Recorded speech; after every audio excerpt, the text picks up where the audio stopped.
नमस्कार, बहुत बहुत स्वागत है आप सभी का खरा सौदा में। मैं हूं प्रियंका, मेरे साथ अजय और डिम्पी। तो यूएस मार्केट्स थोड़े से मिक्स क्यूज, लेकिन इकोनॉमिक इंडिकेटर्स अच्छे और साथ ही नवंबर की वीकली एक्सपायरी, आज किस तरह की वॉलेटिलिटी संभव है, ये सारी बातें आगे डिस्कस करेंगे। 4 बड़े ट्रिगर्स भी होंगे जिन पर नजर होगी, लेकिन चलिए एक बार एक एक कर सारे बड़े ट्रिगर्स को समझ लेते हैं। पहले तो यूएस मार्केट से जो ट्रिगर्स आ रहे हैं, थोड़ा सा 4 हफ्तों की तेजी के बाद हल्का सा ब्रीदर मिला है। ब्लैक फ्राइडे सेल्स के नंबर्स भी अच्छे आए हैं, तो फेस्टिवल के बाद अब जो यूएस मार्केट्स कल खुली तो थोड़े सा मिक्स क्यूज वहां से निकले, लेकिन हम 19,850 के ऊपर अभी आपको गिफ्ट निफ्टी दिखा रहा है।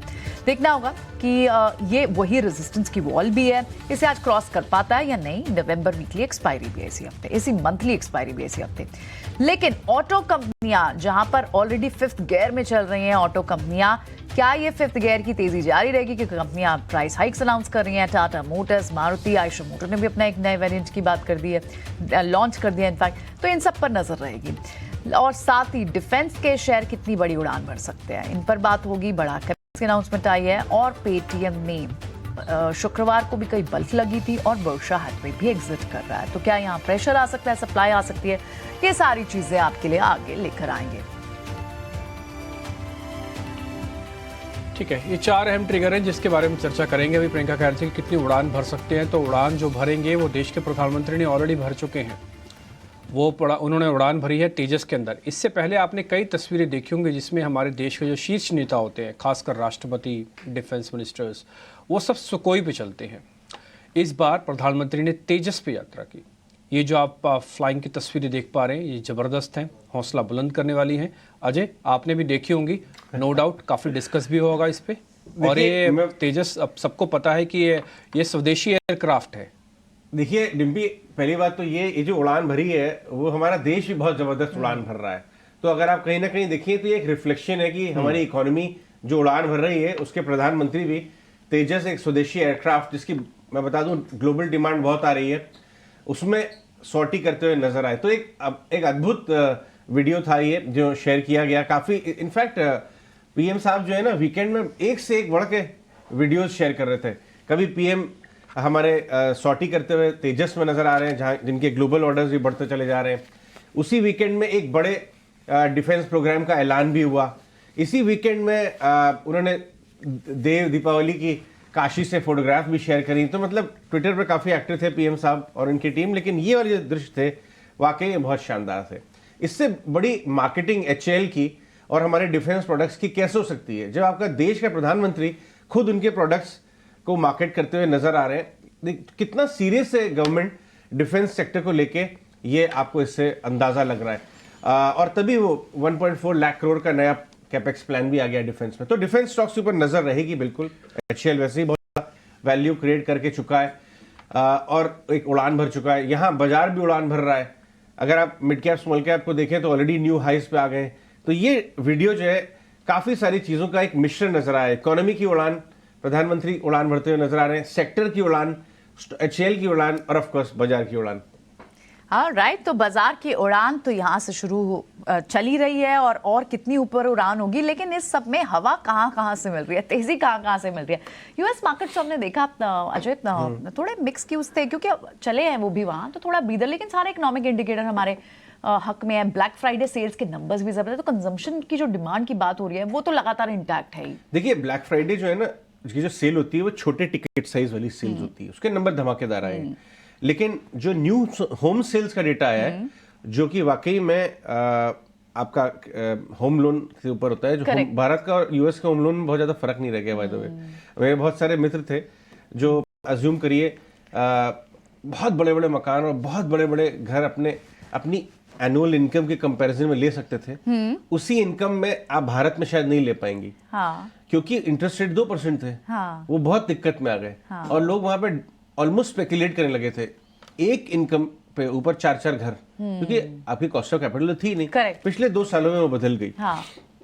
तो जो होम सेल्स का डेटा आया वो कमजोर आया, लेकिन उससे बाजार में खुशी हुई। हम तो कल हम छुट्टी मना रहे थे गुरु पूरब की, लेकिन यूएस मार्केट ओपन था। यूएस मार्केट को आप डे टू डे मत देखिए, आप उसको वीकली देखिए। और 4 हफ्तों की तेजी चल रही है, 4 हफ्तों से। यूएस मार्केट में एक तो हमारे लिए क्या इंपॉर्टेंट है कि डॉलर इंडेक्स को लेके आए डायरेक्टर साहब। डॉलर इंडेक्स 107 का टॉप बना के 103 पे आ गया है। ये इमर्जिंग मार्केट्स के लिए बहुत ही फायदेमंद है और भारतीय मार्केट के लिए बहुत फायदेमंद है। तो डॉलर इंडेक्स कोलैप्स कर रहा है एक तरह से, अगर आप देखिए। यूएस शील्ड 4.5 के आसपास टिकी हुई है, भी कूल डाउन हो गई है। ये ज्यादा मेरे लिए इंपॉर्टेंट है क्योंकि ओवर द वीकेंड 0 चांस हो गया दिसंबर रेट हाइक का। ओके, ये जो सर्वे आ रहे हैं और कुछ और भी सर्वेज, इकोनॉमी सर्वेज आए यूएस में, लोग तैयारी करके बैठे हैं, बहुत कॉशियस हो गए रिसेशन की। यानी चांसेस कि मिड ऑफ नेक्स्ट ईयर से रेट कट होना शुरू हो जाएंगे, बढ़ते जा रहे हैं। ये हमारे लिए बहुत अच्छी बात है, इसलिए हमारे मार्केट बल्ले बल्ले कर रहे हैं। ऑलराइट, हमारे मार्केट बल्ले बल्ले कर रहे हैं इस वजह से। लेकिन डोमेस्टिक मार्केट के लिए बहुत इंपॉर्टेंट हफ्ता है ये। हाँ। मैं तो कल भी खैर मैं तो काम कर रहा था, लेकिन मैं सोचा था जल्दी छुट्टी खत्म हो, हफ्ते में शुरुआत करें। 4 बम्पर लिस्टिंग्स, करेक्ट, और ये सारे इरेडा का आईपीओ जिसकी बम्पर लिस्टिंग 40 टाइम, आपका टाटा टेक 70 टाइम, मतलब अनबिलीवेबल टाटा टेक ने कर दिया। 18 साल के बाद जो वेलकम एक टाटा ग्रुप कंपनी को मिलना चाहिए, बाजार ने एग्जैक्टली वही किया। लेकिन मैं दाद दूंगा मैनेजमेंट को भी, उन्होंने वैल्यू टेबल पे छोड़ी है। जब उनकी पीयर कंपनी 60 टाइम 70 टाइम पे ट्रेड हो रही है, उन्होंने 25-28 टाइम पे कंपनी का ऑफर किया, यानी वैल्यू टेबल पे छोड़ी है। और आपको पता है ये सारा पैसा कितना, मतलब 4 लाख 600 करोड़ का पैसा था। ये जो अभी अलॉटमेंट जिनको नहीं मिलेगी वो भी वापस स्टक होगा, वो भी स्टक है, वो भी खुलेगा। नहीं, ये सारा पैसा मिला के अगर आप देखिए तो 3-4 लाख करोड़ का पैसा लग गया था। सिर्फ एक 2000 करोड़ के इरेडा के आईपीओ के लिए 85,000 करोड़ का डिमांड, यानी कहीं ना कहीं रिटेल इन्वेस्टर एकदम दमदार मूड में है। करेक्ट। और जहां पे वैल्यूएशन अच्छे पे आ रहा है, वहां पे तो छोड़ ही नहीं रहा है मौका। मेरी ये उम्मीद है कि थोड़ी ये डिमांड, सारी तो नहीं, इसमें से जैसे 80,000 करोड़ इरेडा में लगाए, राइट, लोगों को मिला सिर्फ 2,000 करोड़ का माल। मैं ये नहीं कहता कि 82,000 करोड़ बाइंग आ जाएगी इरेडा में, लेकिन कुछ लोग हैं जो भाव नहीं देखना चाहते। टाटा टेक लिस्ट होगा 800 रुपए पे, लेकिन फिर भी कुछ लोग बाजार से लेंगे कि मेरे को first day, first week, first month में टाटा टेक आईपीओ लेना और 10 साल तक दिखना नहीं है। वैसे भी उनका पैसा तो ब्लॉक ही है 15 दिन के लिए, और शायद मार्केट में स्टॉक, ये पैसा स्टॉक मार्केट में ही आप कह रहे हैं कि आ जाएगा। पैसा इसका भाव देखे बिना भी बाइंग करेगा, 10 साल 15 साल का व्यू लेके। तो बाजार के लिए इंपॉर्टेंट है। फिर आप मंथली एक्सपायरी है आपकी, 10 दिन से बाजार 19,850 पे अटका हुआ है। तो क्या एक्सपायरी में एक्सपायरी का शॉर्ट कवरिंग का केस बनता है, वो भी देखना होगा। मिड कैप स्मॉल कैप में बहुत जबरदस्त काम हो रहा है, जहां भी अच्छी न्यूज है, जहां पे ट्रिगर्स अच्छे हैं, वहां पे बहुत बाइंग आ रही है। इरेडा में ओवर द वीकेंड प्रकाश ने कहा कि उनको महारत्ना बना देंगे, मिनी रत्ना से। वो भी उनको भी फर्क पड़ता है, कॉस्ट ऑफ कैपिटल नीचे आती है और एवेन्यूज ऑफ रेजिंग कैपिटल बढ़ जाते हैं यूएस मार्केट से ग्रीन बॉन्ड्स। फिर आप ये मत भूलिए, इसके सबसे बड़ा बाजार कितना भी कहे, ट्रेडर्स के लिए स्टेट इलेक्शन एक फैक्टर होता है जिसको वो दिखते हैं। ट्रू। तो वीकेंड में आएगा वो उसका, लेकिन डिफरेंट एजेंसीज एग्जिट पोल बाजार में बात करना शुरू हो जाएंगी, उससे बात होगा, फिर इसका नंबर आएगा, उसका नंबर आएगा, बाजार के ट्रेडर्स देखेंगे कौन से स्टेट में आ रही है, राजस्थान में आ रही है कि कमजोर है। ये सारी चीजें बाजार को बहुत जबरदस्त तरीके से एक्टिव रखने वाली है इस हफ्ते। इसलिए ये एक बहुत इंपॉर्टेंट हफ्ता है। बहुत अच्छे से आपने पुट फॉरवर्ड किया, यानी 3-4 बड़े क्यूज को हमें देखना है। तो ऑफ कोर्स प्राइमरी मार्केट से जो जिनको अलॉटमेंट नहीं मिली वो पैसा। एक बात मैं आपको बताना भूल गया, पीएम जो है बहुत बिजी थे ना इस वीकेंड, उन्होंने अपने मन की बात में त्योहारों में रिकॉर्ड सेल्स, बिल्कुल उन्होंने भी ये बात कर दी, 4 लाख करोड़ की बाइंग है। यानी पीएम भी इकोनॉमिक इंडिकेटर्स पर नजर रखते हैं। उन्होंने मन की बात में क्यों कहा? एग्जैक्टली। और भी त्योहारी सेल्स, वो ये बताना चाह रहे हैं कि त्योहारी सेल्स का कोई ऐसा डायरेक्ट वो कोई इकोनॉमिक इंडिकेटर ऐसा नहीं है कोई छापता हो। ये एक, भाई आप तो खुद ऐसे घर की हैं, आपको पता है दिल्ली में बड़े जो मंडियां हैं, लाखों करोड़ का कारोबार होता है, कहीं कैप्चर होता है? वो नहीं होता, वो ऑन ग्राउंड चाहिए तभी होता है। एब्सोल्युटली। एक और चीज बहुत अच्छी बोली पीएम मोदी ने कि बाहर जो लोग ओवरसीज शादियां, डेस्टिनेशन वेडिंग करते हैं, वो इंडिया में ही चूज करें। ये बहुत अच्छी बात, पावरफुल बात थी। नहीं, ये हमारे यहाँ जो है बड़े बड़े उद्योगपति मुंबई में हम रहते हैं, आए दिन 200, 250, 300, 500 लोग प्राइवेट जेट्स करके मालदीव जा रहे हैं, अंडमान जा रहे हैं डेस्टिनेशन वेडिंग के लिए। भाई हमारे यहाँ एक से एक बढ़िया डेस्टिनेशंस हैं, आपके उदय विलासेस ऑफ द वर्ल्ड है दुनिया भर, हर बजट में, राइट। इनफैक्ट वीकेंड में वो एक तेलंगाना के पास एक बहुत ही प्यारा इको रिजॉर्ट है। जैसे इको रिजॉर्ट हमने गोवर्धन वाला कवर किया था, वैसे एक इको रिजॉर्ट पे भी गए थे, वहां से ये बात कर रहे थे। तो पॉइंट ये है कि डोमेस्टिक डेस्टिनेशन में आप खर्चा करिए, बाहर मत पैसा खर्च। तो मतलब छोटी छोटी बातों घर पर का उनकी पैसा नजर, घर रहना चाहिए। घर रहना चाहिए, तो इकोनॉमी में ही रहेगा। जैसे हमारे देसी में कहावत है कि खिचड़ी में घी आना चाहिए। घी आप अपनी प्लेट के किसी भी एरिया में रखिए, लेकिन वो खिचड़ी के अंदर आना चाहिए। तो ये सारी ये घी है हमारे देश में, वो खिचड़ी में आ रहा है, इसीलिए बाजार बल्ले बल्ले कर रहा है। लेकिन ट्रेडर्स को इस समय क्या डेटा देखना चाहिए, क्योंकि एफआईआई जो है वो वही 23% में लॉन्ग पोजीशन बना के बैठे हैं, कोई बदला टस से मस हो ही नहीं रहा है। ऐसे में निफ्टी बैंक निफ्टी को कैसे ट्रेड करें डिम्पी? देखिए अजय, ये मुश्किल सवाल भी है और ये सबसे आसान सवाल भी है। आसान सवाल इसलिए है कि अगर आप रेंज में फंसे हुए हैं तो ट्रेलिंग स्टॉप लॉस लगा लो, बस आपका काम इतना ही है। जो करना वो मार्केट को करना, आपको सिर्फ देखना है। दूसरा पॉइंट, ये मुश्किल सवाल इसलिए है क्योंकि 10 दिन से तो रेंज पार हो नहीं रही है। अब एक्सपायरी वाला फैक्टर एक लास्ट दाव और खेला जाएगा कि इसके अंदर 850 को हम पार करके क्या 20,000 की तरफ बढ़ रहे हैं। मैं लेवल्स तो आपको नहीं बता पाऊंगा कि हम 20,000 आ जाएगा नहीं आ जाएगा, कोई डाटा उतना है ही नहीं, लेकिन प्रोबेबिलिटी जरूर बता सकता हूं।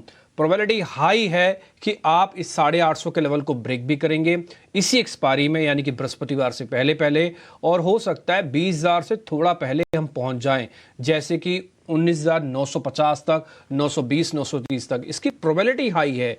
मैं ये नहीं कह रहा कि पहुंच ही जाएंगे, आप फिर से गौर फरमाइएगा इस वर्ड पे। दूसरा, रेजिस्टेंस मार्केट का अभी भी है वही 850, 900 वाली रेंज का फंसा हुआ है। सपोर्ट आपको 3 हिस्सों में लगाने हैं, 3 चरण में लगाने हैं। पहला 700, जिनको वेरी इमीडिएट है, जिनको स्विंग ट्रेड का मजा लेना है, वो 600 का लगाएं, और जो डीप स्टॉप लॉसेस रख के काम करते हैं उनको 500 का स्टॉप लगाना है। तो इसलिए 3 चरण में स्टॉप लॉस हो गए, 700, 600, 500 आप ऐसे रखें, और ऊपर जाते समय 20,000 की जर्नी को एंजॉय कर सकते हैं। लेकिन ये जर्नी बहुत ही स्लो पेस पे है, बहुत ही थकी हुई, बहुत ही निराश करने वाली है। और एक और चीज, अभी तक अगर आप वैसे देखेंगे ना, निफ्टी का कोई खास बड़ा रिटर्न है भी नहीं, और ऊपर इस तरह से हम पूरी तरह से एक रेंज में आके फंस गए हैं। एक बार जब आप स्क्रीन पर निफ्टी का डाटा दिखा सकते हैं, जिस पे ओपन इंटरेस्ट वगैरह लिखा है, आप बिलीव नहीं करेंगे, ओपन इंटरेस्ट का जो चेंज आ रहा है ना, वो भी बहुत कम आ रहा है, जबकि हम एक्सपायरी वाले वीक के अंदर हम एंटर भी कर चुके हैं। मैं होप करता हूं कि एक्सपायरी वाले वीक के अंदर ये थोड़ा ओआई चेंज काफी अच्छे से मिलेगा। हमको ट्रेंड बकायदा सपाट लिखना पड़ रहा है, मतलब आप इससे मान लीजिए कि हमको इतना भी डाटा नहीं मिल रहा है कि इसको हम short covering, fresh long, unwinding कुछ तो लिखें, हमें बिल्कुल सपाट लिखना है, क्योंकि जो पॉइंट्स में चेंजेस आ रहे हैं वो 1 पॉइंट, 2 पॉइंट, 7 पॉइंट तक में। अगर आपको यकीन ना हो रहा, सिर्फ आप 3 दिन की निफ्टी का क्लोजिंग चेक कर लो, आपको पता लग जाएगा 20 पॉइंट का भी टोटल चेंज नहीं आ रहा। ये 19,000, 19,500 का इंडेक्स है। ये तो रही निफ्टी की बात। आते हैं बैंक निफ्टी पर। देखिए, बैंक निफ्टी के पास एक अच्छी चीज ये है कि उसने कुल मिला के हील किया, यानी कि ठीक किया अपने आप को। वो 43,500 के ऊपर आके ठीक किया हुआ है।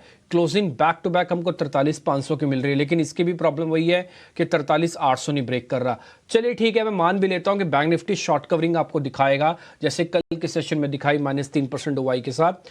ये फिर भी 44,000 पे आके रुक जाएगा। इन दोनों की प्रॉब्लम यही है कि इन दोनों के पास मेगा डाटा नहीं है कि जो रेंज को भी पार करके निकल जाए। इसलिए बैंक निफ्टी अगर चला इस सीरीज में तो 44,000 तक ही जाएगा, और अगर निफ्टी भी चला तो 19,000, 950 या ज्यादा से ज्यादा 20,000 आपको दिखाने की प्रोबेबिलिटी रखता है। तो ये अभी कुल मिला के है, और आप इसको वैसे भी जज कर सकते हैं कि जिसको 150 पॉइंट कमाने आए, जिसको 150 पॉइंट नहीं कमाने, सिर्फ मार्केट का मूड और माहौल चेक करना है, वो वैसे भी देख सकता है। इसलिए मेरा कोई जोर जबरदस्ती नहीं होगा कि आप निफ्टी और बैंक निफ्टी को ट्रेड करें, आपकी अपनी मर्जी है। स्टॉक्स में आपको ज्यादा काम मिलेगा। पीसीआर, पुट कॉल रेशियो के हिसाब से ना ही निफ्टी ना ही बैंक निफ्टी ओवरसोल्ड है, ना ही ओवरबॉट है। ये बिल्कुल फेयर वैल्यू पे खड़े हैं, इसलिए इसका टूटना और इसका बढ़ना दोनों का हकदार है। ये आ जाते हैं वॉलेटिलिटी इंडेक्स पे, ये रेंज में है, ना ही आपका दोस्त ना ही आपका दुश्मन है। एक छोटा सा पॉइंट बस मैं आपको नोटिस कराऊंगा, एफआईज के नंबर में आपको दिखेगा, काफी दिनों के बाद एफआईज ने ना कैश में कुछ बाइंग की है। हालांकि ऑप्शंस का आंकड़ा भी है, ऑप्शंस का आंकड़ा करीब 10,000 करोड़ का है। ये और पॉजिटिव हो जाए, आप 2 दिन वॉच कीजिएगा। अगर ये पॉजिटिव हो जाता है, इंडेक्स ऑप्शंस जो भी -10,000 करोड़ आपको दिख रहा है, तो फिर आपका काम बनना शुरू हो जाएगा। फिर आप मेरे से या किसी भी एनालिस्ट से बिना पूछे भी ट्रेड करना चाहें तो कर सकते हैं। एफआईज की जो लॉन्ग पोजीशन है अभी करीब 22.5% के आसपास है, ये ज्यादा तेजी से नहीं बढ़ रही है। एफआईज की पोजीशन ज्यादा तेजी से नहीं बढ़ रही है, लेकिन आज का स्टॉक आपने कौन सा आइडेंटिफाई किया डिम्पी? देखिए, एक शेयर हमने आज फिर से निकाला है जिस पे आप ध्यान रख सकते हैं, वो है जुबलेंट फूडवर्क। इस सीरीज़ के अंदर वे दूसरी बार है जब हम इस शेयर के बारे में डिस्कस कर रहे हैं। वजह ये शेयर अपने आप में बता रहा है। असल में पहले ही वजह ये थी कि जब फेस्टिवल सीजन था, वर्ल्ड कप चल रहा था, तब भी हमने आपको नोटिस करवाया। आप देखेंगे बहुत ही प्यारे चार्ट इसके अंदर बने हुए हैं। पहले क्लोजिंग पूरी तरह से डाउनफॉल था, लेकिन उस डाउनफॉल को अरेस्ट हो गया और अभी धीरे धीरे करके शॉर्ट कवरिंग करके अपने आप को ठीक कर रहा है। एक ये बड़ा कैंडिडेट है। अगर आप इस सीरीज़ में लेके बैठे हैं तो ज़रूर रोल ओवर कीजिएगा, और इस सीरीज़ में अगर नहीं लेके बैठे तो कम से कम 3 से 5 दिन के लिए भी आप इस शेयर को देख सकते हैं, जुबलेंट फूडवर्क को। इसके अंदर रिस्क रिवॉर्ड अच्छा है, स्ट्रॉन्ग बेस बना हुआ है, अपराइजिंग ट्रेंड है, और आप होल्ड करना चाहें तो होल्ड भी कर सकते हैं। इसकी ऑप्शंस भी एक्टिव हैं, आप चाहें तो वित्तीय सलाहकारों से पूछ के भी काम कर सकते हैं। लास्ट सेशन में भी जब बाजार कुछ नहीं कर रहा था, ये अपने आप को ठीक करने की कोशिश कर रहा था, और जिस रेंज में खड़ा हुआ है ना, 2-3 बार यहीं से पलटा हुआ है, तो उम्मीद हम ये करते हैं इस रेंज को इस बार पार कर जाएगा with the help of an expiry, और आपको एक जल्दी फटाफट से पैसे, पिज्जा के पैसे तो कम से कम निकाल के दे ही देगा आपके पूरे परिवार के लिए। तो आप एंजॉय कीजिए जुबलेंट फूडवर्क, और इसके अंदर उम्मीद है कि इस बार अच्छा ही काम करके आपको देगा। बहुत बहुत शुक्रिया डिम्पी। आज वीकेंड के बाद पिज़्ज़ा खाने के मूड में नजर आ रहे हैं। ठीक है साहब, आगे चलते हैं। लेकिन डिम्पी ने बहुत वजन घटाया, उनको पिज़्ज़ा का स्टॉक बड़ा ही पसंद आ रहा हो, लेकिन पिज़्ज़ा, छोला भटूरा, बर्गर, इन सब से वो दूर हैं, और इसीलिए आपको वो एकदम फिट नजर आ रहे हैं पिछले कुछ हफ्तों से। डिम्पी, क्या है अपना रन रेट कितना है? 5 किलो कम हुआ है, राइट? सर करीब 12 किलो कम हो चुका है। अरे क्या बात, माइंड ब्लोइंग। चलिए, इसमें हम आपसे अलग से बातचीत करेंगे, क्योंकि वजन घटाना बहुत ही अमेजिंग होता है आपकी सेहत के लिए, स्पेशली 40 के बाद। तो इससे हम डिम्पी से एक अलग चर्चा करेंगे। बहुत बहुत कंग्रेचुलेशंस डिम्पी, 12 किलो वजन घटाना कोई आम बात नहीं है, स्पेशली जब आप एक पंजाबी हो, आप खाने पीने के शौकीन हो, आप दिल्ली में रहने वाले हो। वजन 12 किलो कम किया, बहुत बड़ा, जबरदस्त, इंस्पिरेशनल। आगे बढ़ते हैं, बाजार की बातचीत हम जारी करेंगे। हमारे साथ वैशाली पारिक हैं, हमारे साथ कपिल शाह भी हैं, और किरण जानी, तीनों हमारे साथ हफ्ते की शुरुआत में कैसे ट्रेडिंग की जाए, बाजार की अप्रोच के लिए तैयार हैं। Vaishali, good morning. आपके साथ शुरुआत करना चाहूंगा। निफ्टी, बैंक निफ्टी तो समझ लीजिए पहले ही एक हॉलिडे मूड में आता हुआ नजर आ रहा है।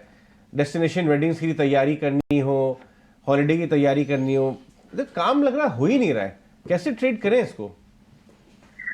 Very good morning to all of you. So I think yes, जैसे हम देख रहे हैं काफी दिनों से निफ्टी एक साइडवेज मूव है, और जैसे हमने आज अभी हम देख रहे हैं pre opening also, I think support है अभी 19,600। सो सपोर्ट के पास लेना है और रेजिस्टेंस के पास बुक करना है। That is the strategy all these days. So फिलहाल अभी मुझे लग रहा है दिस टाइम जैसे कि प्राइवेट सेक्टर बैंक्स में भी एक मूवमेंट दिख रही है, तो I think in all likelihood ये टाइम मुझे लग रहा है ब्रेकआउट आना चाहिए। सो आई वुड से निफ्टी में बाय करिए। एक बार 19,850 19,860 को क्रॉस करता है तो फर्दर कन्विक्शन आ जाएगा फॉर हायर टारगेट्स, और उसी अनुसार बैंक निफ्टी ऑल्सो 43,400 का नियर टर्म सपोर्ट है, वहां पे जरूर खरीदिए। And I think wait for a target of 44,200। Unless and until bank Nifty भी 44,200 को क्रॉस ना करे, तब तक साइडवेज व्यू ही माना जाएगा।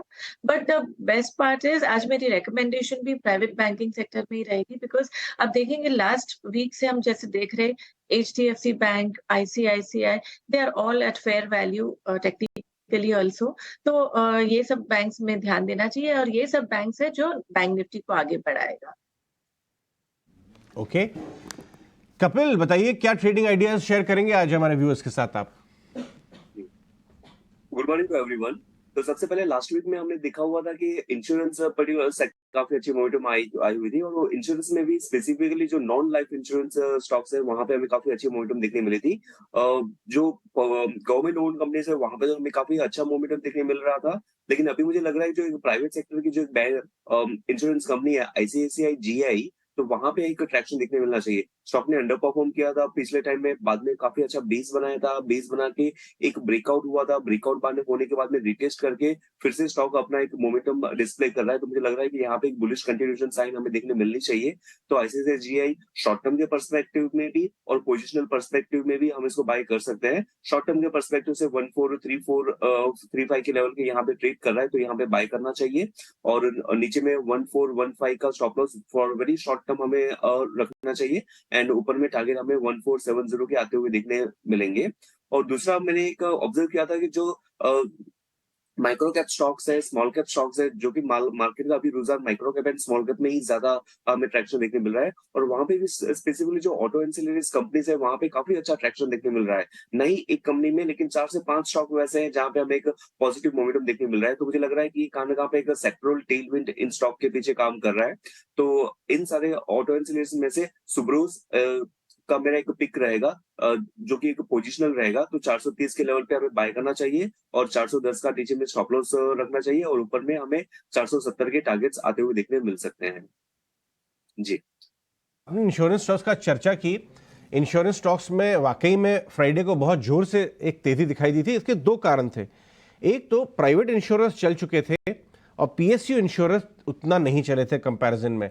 और आपको हमारे सहयोगी अनुराग शाह ने पिछले हफ्ते खबर भी दी थी। लेकिन जो big daddy of public sector insurance है LIC, उनके हेड ने सिद्धार्थ मोहंती ने बहुत शानदार कमेंट्री दी।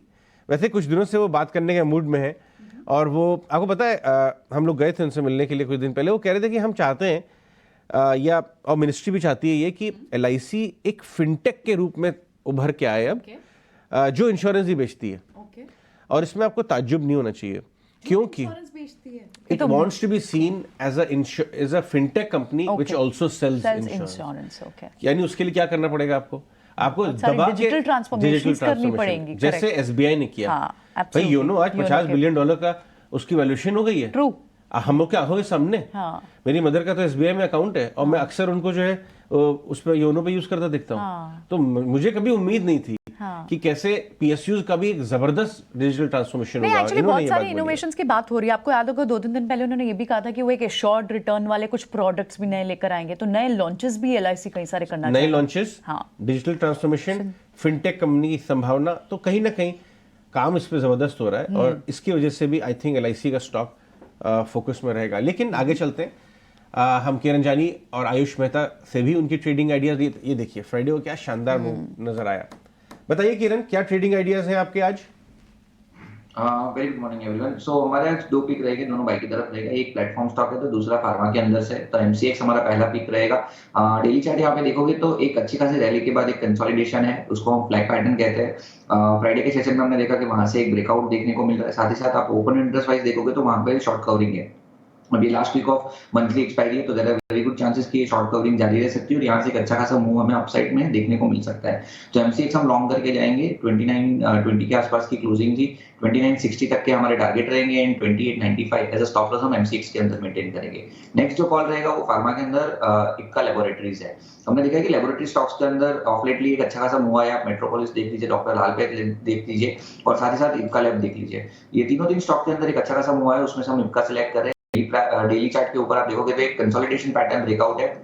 1090 1080 का रेजिस्टेंस था, उसके ऊपर हमने देखा है कि एक वीकली क्लोज देखने को मिला है। तो कहीं ना कहीं यहाँ पे ये कंसोलिडेशन ब्रेकआउट और भी प्राइस अपसाइड लीड कर सकता है। तो 1090 के आसपास की क्लोजिंग भी हम लॉन्ग करके जाएंगे। 1120 का हमारा टारगेट रहेगा। 1074 एज अ स्टॉप लॉस हम मेंटेन करेंगे इक्का लैबोरेटरीज के अंदर। फार्मा में भी कई सारे अच्छे रोल ओवर हुए हैं फिगर्स और चल रहा है ये पैक। तो यहाँ से भी आपकी पिक्स। अब हमारे साथ पैनल पे आयुष मेहता भी हैं। आयुष मॉर्निंग, बताएं आपके आज के trading ideas. Very good morning everyone. मेरे यहाँ से दो बाय कॉल ही होंगे। फर्स्ट स्टॉक होगा मेरा भारत फोर्ज पे। अगर हम भारत फोर्ज की बात करें तो स्टॉक एक मल्टी ईयर ब्रेकआउट पे आ चुका है। अगर हम इसकी डेली और वीकली चार्ट्स की बात करें तो एक डाउनवर्ड स्लोपिंग ट्रेंड लाइन का हमें ब्रेकआउट मिला है, प्लस एक स्टेडी है बॉलिंगर बैंड जिसके बैंड्स ओपन हो चुके हैं जो एक ब्रेकआउट दर्शाता है। अगर हम इसकी इंट्राडे चार्ट्स की बात करें तो एक 60 मिनट चार्ट पे एक फ्लैग पैटर्न हमें देखने मिला है। तो मुझे लगता है भारत फोर्ज को यहाँ से हमें बाय करना चाहिए फॉर अ टारगेट ऑफ 1170। यहाँ पे जो हमारा स्टॉप लॉस होगा वो 1090 का होगा। सेकंड स्टॉक होगा मेरा हिंद कॉपर। अगर हम हिंद कॉपर की बात करते हैं इसकी क्वार्टरली चार्ट पे बहुत अच्छा राउंडिंग बॉटम की फॉर्मेशन है। डेली चार्ट पे कप एंड हैंडल का स्टॉक में ब्रेकआउट देखने मिला है। स्टॉक ने इंट्राडे में क्लस्टर रेजिस्टेंस के ऊपर निकला है और सारे इंपॉर्टेंट मूविंग एवरेजेस के ऊपर स्टॉक ने अपने आप को अच्छे से प्लेस किया हुआ है। तो हिंद कॉपर को यहाँ से बाय करना है फॉर अ टारगेट ऑफ 172। यहाँ पे जो आपका स्टॉप लॉस बन के आएगा वो 160 का आएगा। आयुष मेहता, चार्ट जो है ना कई बार मतलब बयान नहीं कर पाते कहानी क्या चल रही है। लेकिन वो हिंट कर देते हैं कि कौन से, स्पेशली अगर आप मुझे से मार्केट के स्टूडेंट हो जो फंडामेंटल स्ट्रीट पे क्या इंटेलिजेंस है और चार्ट तीनों को मिक्स करके, तो आपको ये बहुत अच्छा चुनाव ये किया है आपने। डिसइन्वेस्टमेंट का क्या फिर ट्रिगर दिख रहा है क्या इसमें? दिस इन्वेस्टमेंट का तो मुझे खबर नहीं है कोई Okay. भी। देखिए अभी इस समय माहौल जो दिख रहे हैं, वो दीपम सेक्रेटरी ने भी कहा था कि हम किसी भी भाव पे नहीं बेचेंगे कोई भी, हम अपने भाव से काम करेंगे। Sure. आप समझे, वो कहना ये चाह रहे थे, फंड मैनेजर की तरह बात करते हैं। कह रहे क्राउड आउट नहीं करेंगे बाजार को ओएफएस या डिस्टेंस में। हम ये कोशिश करेंगे कि पीएसयूज की एफिशिएंसी इंप्रूव हो, उनसे हम ज्यादा प्रॉफिट निकाल ठीक सके, है। डिविडेंड मिलेगा, ज्यादा प्रॉफिट आएगा तो उसका सरकार को भी फायदा होगा, रिटेल शेयर होल्डर को भी होगा। Okay, alright. तो ये है। आगे बढ़ते हैं और हम अब स्टॉक्स एंड न्यूज के बारे में बात करें। अच्छा, वैशाली जी की तो रह गई। वैशाली जी, क्या ट्रेडिंग आइडियाज हैं आपके? सबसे पहले मैं एक आईसीआईसीआई बैंक पे बाय रेकमेंड करूंगी, बिकॉज जैसे ही मैंने बताया मुझे प्राइवेट सेक्टर बैंक्स में ठीक लग रहा है। एंड आईसीआईसीआई बैंक पर्टिकुलरली आप बात करेंगे तो अच्छा सा एक करेक्टिव मूव आके एक मूविंग एवरेज फिलहाल डेली चार्ट पे हम देखेंगे तो 200 डे मूविंग एवरेज का अच्छे से सपोर्ट लेके I think ready for a bounce. So 920 के स्टॉप लॉस के साथ ट्रेडिंग टारगेट रहेगा 950। दूसरा है फेडरल बैंक जो भी काफी अच्छे से करेक्ट हो चुका है and again currently at a good support level. So 143 के स्टॉप लॉस के साथ 155 का टारगेट। और तीसरा मैंने मिड कैप में से चूज किया है, वो है सन फार्मा एडवांस। जैसे देखेंगे कि काफी समय के बाद कंसोलिडेशन के बाद आ रहा है and it has given a good close. So 255 के सपोर्ट या स्टॉप लॉस के साथ 300 का एक पोजिशनल ट्रेड रहेगा। ये 3 मेरे रिकमेंडेशन है। ठीक है, तो इसमें से 3 में से 2 तो बैंकिंग हो गए, एक फेडरल बैंक और एक आईसीआईसीआई, और दूसरा एक फार्मास्यूटिकल कंपनी या फिर रिसर्च कंपनी कह सकते हैं, स्पार्क। ये आपकी लिस्ट में है वैशाली। ठीक है, सभी की कॉल्स आ चुकी हैं, ऑलमोस्ट करीब 7 कॉल्स आपको मिली हैं और आप इन 7 कॉल का आज फ़ायदा उठा सकते हैं। आगे बढ़ते हैं। शरद मेरे सहयोगी मेरे साथ जुड़ रहे हैं, वो आपको बताएंगे खबरों वाले शेयर्स, और हिमाक्षी भी मेरे साथ हैं जो आपको बताएंगे ब्रोकिंग हाउसेस की रिपोर्ट्स क्या कह रही हैं। पहले शरद के पास चलते हैं, स्टॉक्स इन न्यूज़ उनसे समझते हैं। शरद, गुड मॉर्निंग, बताएं आज के stocks in news. Good morning Dimpy. तो सबसे पहले ऑफकोर्स ऑटो स्टॉक्स भी फोकस में रहेंगे। मारुति सुजुकी जो है अपनी प्राइसेस बढ़ा सकते हैं जनवरी में, हालांकि जो प्राइस का इंक्रीज़ का जो अमाउंट है वो अभी तक नहीं बताया गया है। और इम्पोर्टेंटली एक साल में लगभग 1% का जो है overall across the model portfolio जो है प्राइस इंक्रीज़ देखने मिला। टाटा मोटर्स भी कंसिडर कर रहे हैं जनवरी में, लेकिन ये जो अनाउंसमेंट आएगी आने वाले हफ्तों में देखने मिल सकती है, और ऑडी ने भी अनाउंस किया था। इसके अलावा जो तीसरा ग्रुप ऑफ स्टॉक्स रहेगा डिफेंस स्टॉक्स, इनमें तेज़ी आज देखने मिल सकती है, जैसे कि HAL, BHEL और भारत डायनामिक्स जैसे स्टॉक्स, क्योंकि भारत जो है उनके जो प्रोजेक्ट्स है डिफेंस के लगभग 1.4 लाख करोड़ की, उसकी जो है स्टार्ट कर सकते हैं ये program. Importantly Fortis health care भी फोकस में रहेगा, और यहाँ पे एक डाइवेस्टमेंट का बज़ है। यहाँ पे वो मल्हार हॉस्पिटल की जो बिकवाली करेंगे लगभग 128 करोड़ को, MGM हेल्थ केयर जो एक चेन्नई के ग्रुप है उनको लेके, तो यहाँ पे स्टॉक में पॉजिटिव रिएक्शन देखने मिल सकता है।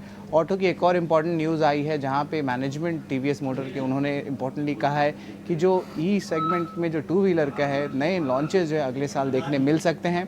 और इम्पॉर्टेंटली प्रोडक्शन कैपेसिटी जो E-क्यूब करके उनके 2 व्हीलर है EV सेगमेंट, वो भी बढ़ाने वाली है लगभग 25,000 यूनिट्स तक। और ऑफकोर्स याद रखिए स्पेंसर्स रिटेल में भी फोकस रहने वाला है, क्योंकि नेचर बास्केट का जो इंपॉर्टेंट सब्सिडरी है उनका, वहाँ पे वो डेट रिडक्शन करेंगे 100 करोड़ का। और इम्पॉर्टेंट कॉर्पोरेट डेवलपमेंट आया है RBSG वेंचर्स में, हमने देखा था इस पूरे ग्रुप में जो है अच्छी तेज़ी देखने मिली थी, और यहाँ पे उनकी FMCG बिजनेस की पोटेंशियल लिस्टिंग देखने मिल सकती है। बंधन बैंक में भी एक इम्पॉर्टेंट डेवलपमेंट आया, जहाँ पे बैंक ने अप्रूव कर दिया है चंद्रशेखर घोष जो MD CEO अगले 3 साल तक बन सकते हैं। लेकिन याद रखिए ये एप्लीकेशन जो है RBI को पहले मिलेगी, तब अप्रूवल्स आ सकती है। तो एक टाइप से पॉजिटिव रिएक्शन स्टॉक में देखने मिल सकता है। इंपॉर्टेंट कमेंट्री आई है, रेमंड के चेयरमैन ने कहा है, एक लेटर लिखा था एम्प्लॉयज़ को और बोर्ड को, जहाँ पे चेयरमैन और MD गौतम सिंघानिया ने कहा है कि वो फुल्ली कमिटेड है जो पूरी ओवरऑल जो फंक्शनरी है कंपनी के लेके, और जो विवाद चल रहे हैं उनके पर्सनल लाइफ में उसके अलावा जो है कोई इम्पैक्ट बिजनेस में नहीं होगा, और जो बिजनेस होगा वो एज यूजुअल होगा, ये इनकी स्टेटमेंट आई है। LIC चेयरमैन सिद्धार्थ मोहंती ने भी इंपॉर्टेंट स्टेटमेंट कहा है, उन्होंने कहा है कि वो एक नई फिनटेक आर्म को सेटअप करने की पॉसिबिलिटी कर सकते हैं। टेक डेवलपर्स में इंपॉर्टेंट कमेंट्री आया है कि उनके जो नेट डेट लेवल्स है अगले साल के मार्च तक 6,000 करोड़ के नीचे हो जाएंगे। करंटली सितंबर में अराउंड ये आंकड़ा है 6,730 करोड़ का है।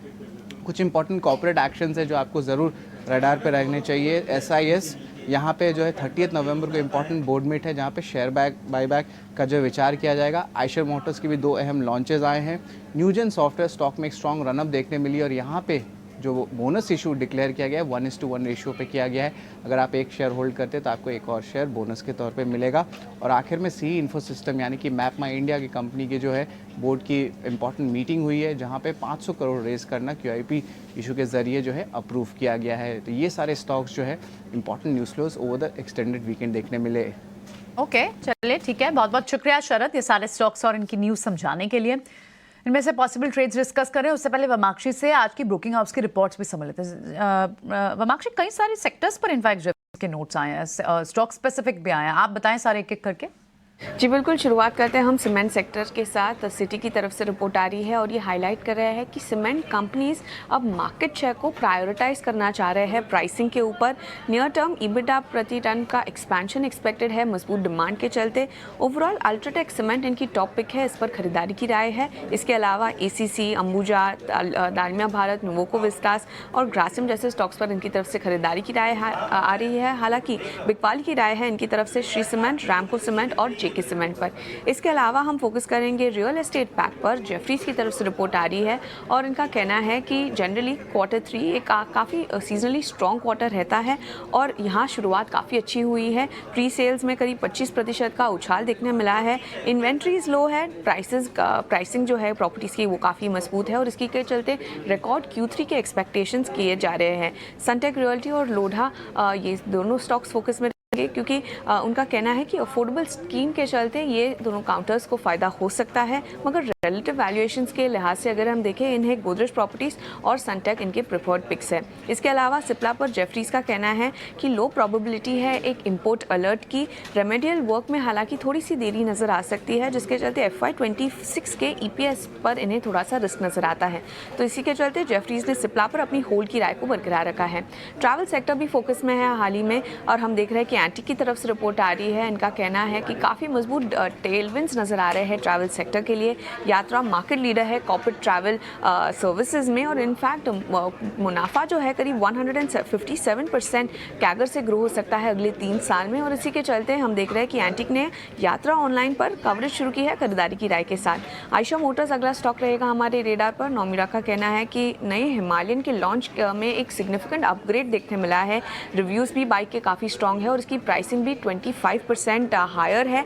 इनफैक्ट वो एस्टिमेट कर रहे हैं कि सेल्स 4000 यूनिट्स पर मंथ तक इंप्रूव हो सकते हैं, जिसके चलते नोमिरा ने आयशा मोटर्स पर अपनी न्यूट्रल की राय को बरकरार रखा है। और आखिर में हम फोकस करेंगे JSW इंफ्रा पर। JM फाइनेंशियल्स की तरफ से खरीदारी की राय के साथ कवरेज शुरू हुई है टारगेट प्राइस 250 के साथ। इनके मुताबिक काफ़ी मजबूत ग्रोथ पोटेंशियल है कंपनी का और उनके जो मेजर पोर्ट टर्मिनल्स है यहाँ पर भी टैरिफ में अपवर्ड प्राइस रिविजन्स की उम्मीद की जा रही है। और इनफैक्ट कंपनी की तरफ से एक पॉजिटिव गाइडेंस आई है कि वो अपना जो पास्ट वॉल्यूम ग्रोथ का जो ट्रैजेक्टरी है वो आगे भी मेंटेन कर पाएंगे। तो ऑल इन ऑल इसी के चलते हमारी नज़र JSW इंफ्रा पर भी रहेगी। ठीक है, JSW इंफ्रा पे भी नज़र होगी। इसके अलावा आज नज़र थोड़ी ज़्यादा जो होगी वो डिफेंस काउंटर्स पर भी होगी। 2 वजह या मैं कहूँगा कई सारी वजह, उसमें से 3 जो प्रमुख वजह हैं जो ट्रेडर्स और इन्वेस्टर्स के लिए बहुत इंपॉर्टेंट है। पहले तो ये शेयर बहुत चल चुके हैं, आपको ये समझना होगा कि कैन शेयर्स के अंदर अभी भी रस है। एक तो ये समझेंगे आज अभी थोड़ी देर में। दूसरा, खबर ये आ रही है कि 1 लाख करोड़ से ज़्यादा के प्रोजेक्ट सरकार देने जा रही है। तीसरी जो तस्वीर अभी आपने देखी कि देश के प्रधानमंत्री खुद तेजस के अंदर बैठ के उड़ान भर रहे थे। अजय, सारे समीकरण तो ये कह रहे हैं कि अभी भी डिफेंस शेयरों को आप उनके भाव से ना आंकिए, बल्कि उनकी बैलेंस शीट से आंकिए, बल्कि उनकी ग्रोथ से आंकिए, बल्कि उनके एक्सपोर्ट से आंकिए। भाव से आंकेंगे तो गलत हो जाएगा। आपको 100% चले हुए शेयर्स में आप एंट्री ही नहीं कर पाएंगे। फिर देखिए, मैं आपको बता दूं कि इसमें 2 बातें हैं। एक तो ये कि सवाल उठता ही नहीं है कि आपको डिफेंस में एक्सपोजर होना चाहिए या नहीं होना चाहिए। बिल्कुल आपको होना चाहिए। आप स्टैगर्ड वे में खरीदिए डिफेंस के स्टॉक। लेकिन मैं अपने व्यूअर्स को ये भी कहना चाहूँगा कि जो चुनिंदा टॉप के 3-4 स्टॉक्स हैं, थोड़ा डीप काम करिए। 1-2 दर्जन कंपनियां हैं जो डिफेंस से फ़ायदा होता है जिनको, और ये 1.4 लाख करोड़ का जो डिफेंस शुरुआत की है, इसमें कोचिन शिपयार्ड को फ़ायदा होता है, इसमें आपके HAL को फ़ायदा होता है, BEL, BHEL, दुनिया भर की कंपनीज हैं। और 40,000 करोड़ रुपए प्रचंड हेलीकॉप्टर्स के लिए अनाउंस किए हैं, 45,000 करोड़, 40,000 करोड़ कोचिन शिपयार्ड और रिपीट एयरक्राफ्ट बनाएगा। तो बहुत मेजर अनाउंसमेंट है ये, और ये दिखा रहा है कि इससे पहले के जो कैपेक्स अनाउंसमेंट्स हैं वो वन ऑफ नहीं थे, ये सस्टेन्ड वे में आ रहा है। आपने आज वीडियो देखा PM साहब का तेजस के लिए। तेजस एक तो हमारे देश में फ्लीट का अपग्रेडेशन हो रहा है, चाहे वो हेलीकॉप्टर्स की फ्लीट हो या एयरक्राफ्ट की फ्लीट हो। अगर आप कंपेयर करें कि हमारे पास कितने एयरक्राफ्ट हैं इस समय, fighter jets versus fighter China से, रशिया से, इंडिया से और टॉप जो इकोनॉमीज हैं, तो हम थोड़े पीछे थे। हम तेज़ी से वो गैप को फिल कर रहे हैं और इसीलिए ये बड़े बड़े ऑर्डर्स आ रहे हैं। लेकिन अगर आप कोचिन शिपयार्ड, दुनिया भर की डिफेंस कंपनी से बात करें तो उनको इंक्वायरीज एक्सपोर्ट्स के लिए भी आनी पड़ रही हैं। तो हो सकता है नियर टर्म में आपको इनके वैल्यूएशन थोड़े स्ट्रेच दिखें, खिंचे हुए दिखें, अगर आप इस साल का, अगले साल का देखें। बट अगर आप उम्मीद करें कि भाई एक्सपोर्ट अपॉर्चुनिटी बड़ी हो रही है, 3 से 5 साल का व्यू लिखें, तो यहाँ से भी कंपनी बहुत बड़ी हो सकती हैं। ये एक इंपॉर्टेंट पॉइंट मैं डिफेंस स्टॉक्स पे कहना चाहूँगा। लेकिन पीएसयूज़ में तो ज़बरदस्त काम हो ही रहा है, बहुत सारे कदम उठा रही है सरकार पीएसयूज़ को री-रेट करने के, उनकी एफिशिएंसीज इंप्रूव करने की, उनकी प्रॉफिटेबिलिटी आउटलुक को इंप्रूव करने के लिए। उनमें से ही एक ऐसा कदम एक पीएसयू के बारे में लिया गया है या लिया जाने वाला है, और ये है अपनी रिन्यूएबल्स की जो ग्रीन फाइनेंसिंग कंपनी है इरेडा, जो कल लिस्ट होने वाली है। उसके बारे में एक एक्सक्लूसिव स्टोरी लेके हमारे साथ प्रकाश प्रियदर्शी इस समय जुड़ रहे हैं फोन लाइन पर। प्रकाश, बताइए क्या बड़ी खबर आई है, एक्सक्लूसिव डिटेल्स। ये काफी इम्पोर्टेंट डेवलपमेंट है इरेडा के अगर आप देखें, क्योंकि सरकार इस बात पर विचार कर रही है कि जो इसका स्टेटस है उसको मिनी रत्ना से अपग्रेड करके नवरत्ना कर दिया जाए। सूत्र हमें बता रहे हैं कि इस प्रस्ताव पर काफी एक्टिव डिस्कशन चल रहा है मिनिस्ट्री ऑफ फाइनेंस के अंदर, और इसी हफ्ते एक इम्पोर्टेंट मीटिंग होने जा रही है इस मसले के ऊपर। डिपार्टमेंट ऑफ पब्लिक इंटरप्राइजेज, जो कि फाइनेंस मिनिस्ट्री के अधीन आने वाली संस्था है, ऑर्गेनाइजेशन है, वो सभी स्टेक होल्डर्स के साथ 29 या 30 नवंबर को इस मसले पर बैठक कर सकती है, जैसा कि हमें सूत्र बता रहे हैं, और जल्द ही इस पर फैसला लिया जाएगा। साथ ही साथ जो क्राइटेरिया है रत्ना कंपनी बनने की जहां तक बात है, उसको भी इरेडा फुलफिल कर रही है। लिहाजा कंपनी के लिए काफी पॉजिटिव डेवलपमेंट है। अगर ये स्टेटस दिया जाता है तो फाइनेंशियल फ्रीडम कंपनी को मिल जाएगी, कैपिटल एक्सपेंडिचर की जहां तक बात है। और एक बार जब वाइडर कंसेंसस बन जाएगा, जिसकी उम्मीद की जा रही है कि इस बात की संभावना ज्यादा है, तो उसके बाद जो डीपी है, डिपार्टमेंट ऑफ पब्लिक इंटरप्राइजेज, वो फाइनल सर्कुलर इससे संबंधित जारी करेगी। बहुत बहुत शुक्रिया आप जानकारी के लिए। नजर बना के रखेंगे हम इस खबर पर। बहुत बहुत शुक्रिया आपका ये खबर समझाने के लिए। स्टॉक्स की यहाँ चर्चा कर रहे थे और इनमें से इनफैक्ट ब्रोकिंग हाउस के कुछ रिपोर्ट्स में एक बहुत इंटरेस्टिंग स्टॉक भी है, बीएसई का स्टॉक। ऑलरेडी अच्छी खासी चाल, ये सारे जितने ब्रोकिंग, बीएसई, सीडीएसएल, कैंप्स जैसे स्टॉक में अच्छी खासी मूव आप देख चुके हैं। और यहाँ से भी जिस तरह के डिजिटल ट्रांसफॉर्मेशन पर जोर है, जेफरीज का मानना है कि यहाँ से भी 24% का अपसाइड और दिखता है उन्हें। 2700 तक का टारगेट भी दिया। एक बार समझ लेते हैं कि बीएसई जो ऑलरेडी एक हाई मोमेंटम स्टॉक है इस वक्त, क्या उस पर अब इस वक्त भी राइड करते रहना चाहिए? टारगेट भी और ऊपर का आप दिख रहा है बड़ी ब्रोकिंग फर्म की तरफ से। वैशाली, एक बार बीएसई का चार्ट चेक करके बताएंगे? Definitely. So long term trend is very very bullish, और हमने देखा कि प्रीवियस हाई जो हुआ था नियरली 2450 के आसपास, एंड फिर एक थोड़ा रिट्रेसमेंट आया है, and it's pretty much close to a short term moving average. So 2050 के स्टॉप लॉस के साथ ये दोबारा एक बार खरीदा जा सकता है, बिकॉज इन ऑल लाइकलीहुड ये प्रीवियस हाई को रिटेस्ट करेगा and perhaps even higher. Momentum right करें, और क्या यहाँ पर एक फेवरेबल एंट्री पॉइंट डिप्स पे बाय भी कर सकते हैं? क्योंकि अगर स्टॉक ऑलरेडी रिटर्न अच्छा दे रहा है तो आप इसमें एक फेवरेबल एंट्री पॉइंट भी ढूंढ सकते हैं। ठीक है, ऑटो स्टॉक्स की बात करते हैं जो ऑलरेडी अच्छी खासी चाल चल रहे हैं। पीवी सेगमेंट में, पैसेंजर व्हीकल में मारुति ने मूव अप शुरू की थी। सेल्स फिगर्स भी मंथ एंड पर आएंगी, मंथली सेल्स फिगर्स भी, और कंपनी ने तो रेट हाइक की भी बात कर दिया। हालांकि रेट हाइक कितना होगा, जनवरी में होगा, अभी इस पर नहीं है, इस पर क्लैरिटी नहीं आई। लेकिन रेट हाइक की इस एंटिसिपेशन में ही स्टॉक में मूव शुरू हो जाएगी। क्या दिसंबर सीरीज के लिए मारुति सुजुकी आयुष एक अच्छा काउंटर हो सकता है? मुझे लगता है मारुति एक अच्छा है, काफी टाइम से कंसोलिडेट कर रहा है स्टॉक। अप्रोक्सीमेटली 10,620 का इसमें छोटा सा रेजिस्टेंस है, तो अभी भी स्टॉक को लिया जा सकता है। मुझे लगता है आने वाले टाइम में जो शॉर्ट टर्म टारगेट्स का बन के आएगा वो 10,700 का आएगा, फॉलोड बाय 10,850। इसमें जो नीचे का सपोर्ट पॉइंट है वो 10,400 का है। ठीक है, फिर एक दो शेयर जरा और पता कर लेते हैं। क्या टाटा मोटर्स के चार्ट भी उतने ही स्ट्रांग हैं क्या? एक बार जरा ये भी पता कर लेते हैं, क्योंकि खबर उनके साथ भी है कि 2% दाम बढ़ाएंगे। एक बार जरा टाटा मोटर्स चेक करेंगे आप किरण? करें तो जिस दिन रिजल्ट आया था उसके दिन हमने देखा था गैप अप हुआ, गैप अप के बाद स्टॉक कंसोलिडेशन में था और उसका जो हाई था वो 660 था। हमने देखा कि लास्ट पूरे वीक 660 के ऊपर स्टॉक सस्टेन था। फ्राइडे के सेशन में थोड़ा प्रॉफिट बुकिंग हमने देखा था, लेकिन कहीं ना कहीं 660 का लेवल अभी भी होल्ड है, तो लोअर बैंड के आसपास हमें स्टॉक मिल रहा है, तो मेरे हिसाब से रिस्क रिवॉर्ड रेशियो काफी फेवरेबल है। 673 के आसपास की क्लोजिंग है टाटा मोटर की, कोई भी डिप आता है 660 तक मेरे हिसाब से हमें लॉन्ग करना चाहिए। 650 के नीचे का आप स्टॉप लॉस मेंटेन कीजिए, और जिस तरह का ओवरऑल चार्ट एक कप एंड हैंडल पैटर्न, बड़ी पैटर्न ब्रेकआउट आई है, कहीं ना कहीं हम 700 प्लस के टारगेट आने वाले समय में देख सकते हैं। तो डेफिनेटली बाय ऑन डिप्स की रणनीति रहेगी 650 का हमारा स्टॉप लॉस। ठीक है, एक दो चीज़ें और भी बदल रही हैं। असल में कुछ नॉर्म्स भी ऐसे लेके आए जा रहे हैं कि जो कि आपकी ट्रेडिंग और आपके इन्वेस्टमेंट्स को और बेहतर करें। एक्सचेंजेस भी ये काम कर रहा है और बीएसई भी यही काम कर रहा है। एक्सचेंजेस तो ये कह रहे हैं कि अब हम तैयारी कर रहे हैं, हमारा डेरिवेटिव वॉल्यूम बढ़ रहा है। जेफरीज की बाकायदा रिपोर्ट है इस पर। एसएमई सेगमेंट को लेकर भी बीएसई ने कुछ बात रखी है जो आपकी स्क्रीन पर चल रही है। एक बार अजय से इसके बारे में समझ लेते हैं। और एक और खबर भी चल रही है, सेबी कह रहे हैं हम T+0 भी कर देंगे। तो अजय, ये सारा वैसे देखा जाए तो हम डेवलपिंग कंट्री हैं, लेकिन ये जो सेटअप दिख रहा है ये कुछ कुछ वैसा ही दिख रहा है कि हम धीरे धीरे डेवलप्ड कंट्री के तौर पर हो रहे हैं। T+0 हो रहा है, एसएमई हो रहा है, सब कुछ ठीक हो रहा है। एक्सचेंजेस और सेबी बहुत सारे ऐसे नियम, बहुत सारे ऐसे प्रोसेसेस देख रहे हैं जिससे एफिशिएंसी कैपिटल मार्केट की और बढ़ाई जा सके। ऑफ कोर्स साइज हमारे कैपिटल मार्केट का बढ़ता ही चला जा रहा है, मार्केट शेयर हमारा ग्लोबल मार्केट कैप में बढ़ता चला जा रहा है। ऐसे तेजी के माहौल में हॉट मार्केट हो चुका है भारत इस समय, लेकिन शेयर होल्डर प्रोटेक्शन का ध्यान भी एक्सचेंजेस और सेबी हमेशा रखता है। सिर्फ प्रोसेसेस इंप्रूव करना ही नहीं रहता है।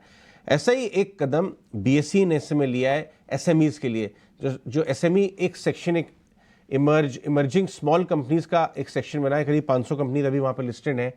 वहाँ पे क्या हो रहा है कि छोटी companies, high growth company list होती हैं और बहुत तेज़ी से भागती हैं, और ये एचएनआई और रिटेल का बहुत बड़ा तबका भी वहाँ पे बहुत एक्टिव है इस समय। और उस एरिया में जब कोई एसएमई कंपनी मेन बोर्ड में माइग्रेट कर रही होती है, तो कभी कभी ऐसा भी देखा गया है, बहुत सारी कंपनी लिस्ट हुई हैं कि शायद एवरेज से बिलो एवरेज क्वालिटी फंडामेंटल वाली कंपनियां भी एसएमई में दाखिल हो रही हैं। लेकिन बीएसई ने जो कदम उठाए हैं वो ये इस बात के लिए उठाए हैं कि हाई क्वालिटी कंपनी ही एसएमई से मेन बोर्ड में जाए। उन्होंने शेयर होल्डिंग पैटर्न के लिए बोला है 250 शेयर होल्डर्स मिनिमम होने चाहिए, यानी कॉर्नर्ड स्टॉक वाली कोई कंपनी ना आ जाए क्योंकि इंपैक्ट आ सकता है स्टॉक के मूवमेंट पे।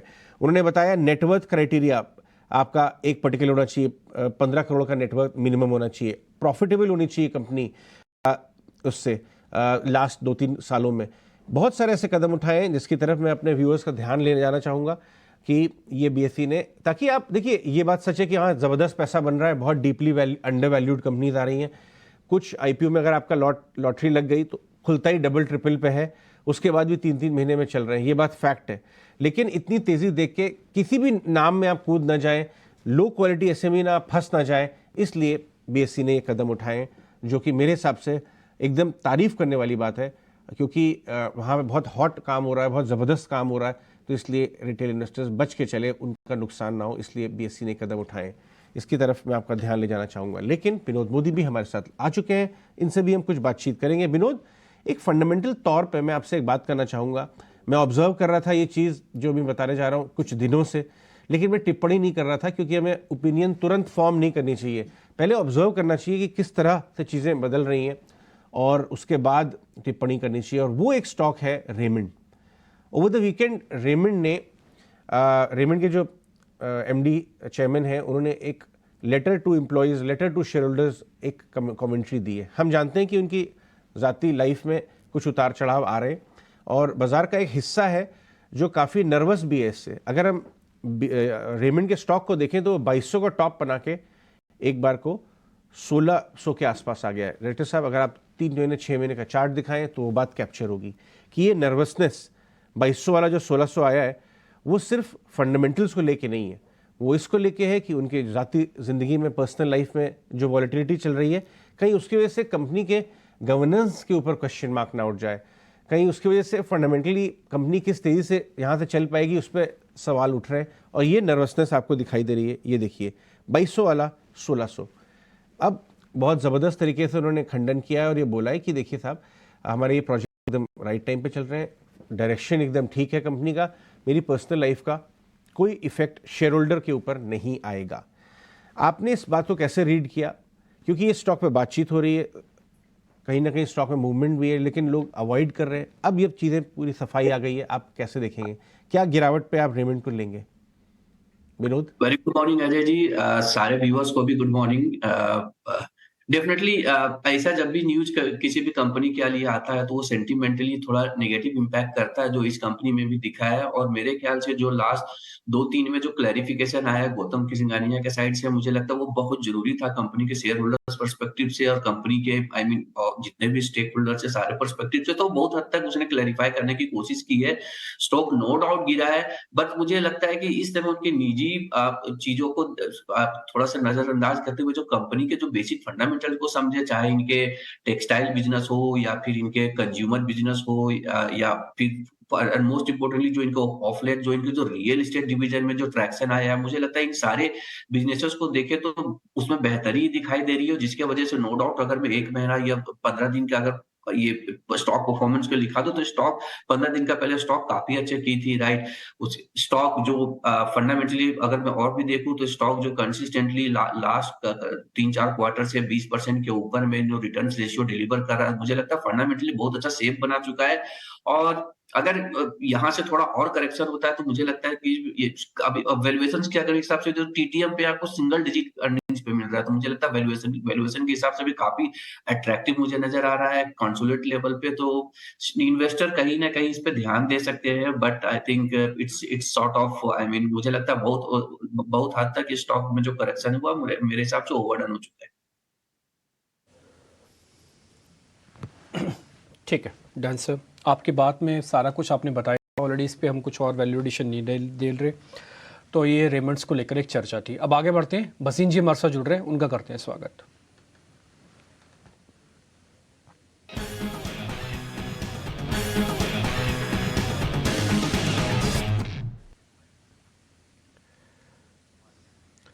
संजीव सर बहुत बहुत शुक्रिया, थैंक यू वेरी मच आज समय देने के लिए। और आपने कल अच्छे से गुरुपुरब को मनाया होगा, फिर से आपको ढेरों बधाइयाँ उसकी। सर बताइए जरा मार्केट में आज आप कैसे रीड कर रहे हैं? अब हम एक्सपायरी वाले वीक में हैं, एक दिन ऑलरेडी छुट्टी पे जा चुके थे, तो 4 दिन का ट्रेडिंग है सर। हाँ गुड मॉर्निंग डिम्पी, आपको अजय और प्रियंका को गुरुपुरब की लख लख बधाइयां सबको, आपको इन्वेस्टर को, और गुड हेल्थ वेल्थ और सुकून मिले। तो कोई दो राय नहीं, आपको फ्राइडे को कहा था जीएमआर और ये रॉकिंग होएगा, बीएल अशोक लीलैंड, जीएमआर 5% बढ़ा फ्राइडे के दिन ही, और अभी तो शुरुआत है। दूसरा एफआईएस की बाइंग वापस आ गई, अब कौन छोड़ेगा 19,800-20,000 करने में 2 दिन क्या 1 दिन ही लगेगा।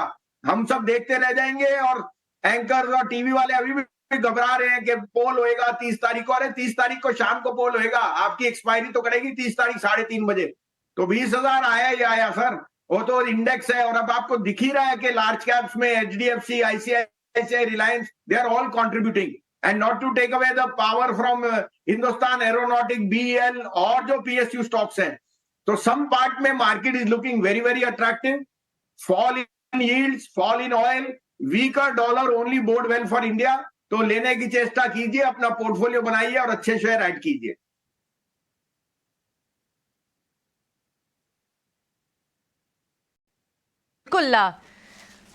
बिल्कुल तेजी की तो बात आप काफी समय से कर रहे हैं संजीव जी। स्टॉक्स भी आपने कई सारे बताए, इस हफ्ते के लिए आप कौन से स्टॉक्स हैं जिन पर नजर होगी? प्रियंका जी पहली बात तो ये है 1000 पॉइंट बढ़ा इंडेक्स, 1000 पॉइंट। और ये आपको बता दूं उस समय 18,800-900 पे you have to be confident and you have to be convictional that I have to make money। 1000 point आपको निफ्टी पे मिल गया, तो इससे ज्यादा आपको क्या चाहिए? कौन सा महीना है जो ऐसा गया है? और अभी भी लोग बाग उस पे यही टिप्पणी करते हैं कि ओवरबॉट ओवरसोल्ड। मैं तो कह रहा हूं 20,200 भी एक नंबर है। फ्राइडे की शाम को जो भी होएगा because of the pre exit poll, ये सब एक टेम्पररी चीजें हैं। Globally there is a very big rally which is taking place. The US markets have been on a roll, और मुझे लगता है कि incidentally weakness in dollar, weakness in bond yields all bode very well for emerging markets। तो मैं आज की date में 2 पिक्स जो हैं वो ये है, पहला है New India Insurance. New India Insurance is going to be riding the way, because आप देख रहे हैं private insurance are on the yields curve are seeing huge incremental income on their portfolio. और मुझे लगता है प्राइवेट इंश्योरर पब्लिक इंश्योरर्स को valuation की बहुत कंफर्ट है, तो 204 या 5.7 में आप लीजिए, 198 से 200 का स्टॉप लॉस रखिए, 240 रुपए से कम मत बेचिए। न्यू इंडिया इंश्योरेंस मेरा अगले 2 हफ्ते के लिए टॉपिक है। दूसरा है मार्केट में डाइवर्जेंस है कि हायर रेट, जो आरबीआई ने रेट्स में थोड़ी बढ़ोतरी की है या प्रोविजनिंग में, उससे आपके एनबीएफसीज को हर्ट होगी, मगर लार्ज पार्ट ऑफ एनबीएफसीज ने ऑलरेडी अपनी बोरोइंग कॉस्ट कवर कर ली है और 3-4 बेसिस पॉइंट के लिए आप उनके रिजल्ट्स को देखिए। तो मुझे एबी कैपिटल बहुत पसंद है, उसका ये अनकोलैटरलाइज्ड लोन पे एक्सपोजर उतना ज्यादा नहीं है और पर्सनल लोन्स में भी उसका एक्सपोजर आई थिंक सबसे लोएस्ट है। तो एबी कैपिटल ये 67-68 पे on the back of the earnings, on the back of the outlook, on the back के it is the holding company of the AIF, the AMC, the insurance, all those businesses are doing extremely well. तो मुझे लगता है ये 167-68 में accumulate कीजिए, 62-63 का stop loss रखिए, 188 to 190 मेरे को इसमें बहुत जल्दी दिख रहा है। जी, मैं एक लिबर्टी लेना चाहूँगा आपके से। मार्केट की बात तो रोज़ करते हैं, आप हमारे बड़े हैं, हमसे ज़्यादा अनुभवी हैं बाजार में, और आप नानक जी को भी मानते हैं और गुरुपुरब जाके चुका है। तो हमारे व्यूअर्स के लिए आज एक नानक देव जी की एक सीख जो आप बहुत क्लोजली फॉलो करते हो जीवन में अपने, वो भी हमारे साथ शेयर करके जाएं। ये मेरा सवाल होगा बाजार के सवाल की बजाय। तो देखो जी, पंजाबी में सबसे बड़ी कहावत है वंडना, माने अपने आप से जो आप दे सकते हो। आपके पास सिर्फ धन दौलत नहीं होती, प्यार होता है और अच्छी आस्था होती है। गुरु नानक जी ने क्या किया, उन्होंने क्या, चक्को और वंडो, माने आप चक्को, खिलाओ पिलाओ, मैंने जो आप दान सेवा कर सको वो आपके मन से होती है। सेवा का भाव आप में अच्छी एज के साथ और बढ़ना चाहिए। अब हम तो ज्ञान बांटते हैं, कई लोग उस पे मिलाते हैं, कई नहीं, लेकिन हमारी चेष्टा यही है कि आपको हम कुछ ज्ञान दे सकें with age, maturity and with experience. The biggest gift is giving something from yourself, from your heart. बहुत बढ़िया बात कही, और आप भी आपके अनुभव और ज्ञान से लोगों को फायदा भी होता है, तो आप अपनी सेवा कर रहे हैं, जन की सेवा अपने हिसाब से, नानक देव जी की सीख के हिसाब से। बहुत बहुत शुक्रिया जुड़ने के लिए, आपका दिन शुभ हो। आगे बढ़ते हैं, ढेर सारे स्टॉक आपके साथ डिस्कस करने हैं। एक स्टॉक में डिस्कस करना चाहूँगा वैशाली के साथ, और वो है टीवीएस मोटर्स। टीवीएस मोटर्स ने ओवर द वीकेंड एक बयान दिया है कि वो अपनी इलेक्ट्रिक टू व्हीलर्स, जो ईवी टू व्हीलर्स हैं, उनमें नए प्रोडक्ट्स लॉन्च करना चाहते हैं, उसके डिस्ट्रीब्यूशन पे काम करना चाहते हैं। आपको याद होगा अभी 15 दिन पहले उन्होंने एक यूरोप की बहुत बड़ी कंपनी के साथ टाई अप किया था डिस्ट्रीब्यूशन के लिए। वियतनाम में भी उन्होंने पिछले हफ्ते एक डिस्ट्रीब्यूशन टाई अप अनाउंस किया, और मैंने थोड़ी जांच पड़ताल की उस टाई अप के बाद। आपको ताज्जुब होगा ये जान के कि टीवीएस मोटर्स यूरोप में, आप में से बहुत सारे लोग जो ट्रैवल करते हैं, वो साइकिल कंपनीज से बातचीत कर रही है टाई अप्स में, क्योंकि साइकिल कंपनीज का डिस्ट्रीब्यूशन बहुत डीप होता है, एक टू व्हीलर से भी ज़्यादा डीप होता है। तो आप ये समझ लीजिए कि कितना ज़्यादा वो अपने ग्लोबल डिस्ट्रीब्यूशन पे काम कर रही है ये कंपनी। और of course over the weekend ये जानकारी हमें मैनेजमेंट ने भी दी है कि प्रोडक्ट्स को एक्सपैंड किया जाएगा। 1400 वाला इस समय 1800 पे क्लोज हुआ है। वैशाली, अगर मैं राइड कर रहा हूँ तो कहाँ स्टॉप लॉस लगाऊं? अगर मेरी इच्छा है इसको पार्टिसिपेट करने की, तो किन भावों पे मैं री एंटर करूं? So फिलहाल 17,899 चल रहा है I think. So I would say that 1680 के सपोर्ट के साथ ये ध्यान दीजिए, because already too overbought, really so overbought, because जैसे कि आपने कहा 1380 1400 लेवल से ये चल रहा है, एंड मंथली चार्ट भी इनमें देख रही हूँ ओवरबॉट है। हालांकि अपसाइड टारगेट पोटेंशियल्स है 2000 के, बट 1650 एक अच्छा सा सपोर्ट रहेगा, एंड जो अग्रेसिव ट्रेडर रहेगा तो 1720 के स्टॉप लॉस के साथ। ये हो गई टीवीएस मोटर्स के ऊपर बातचीत।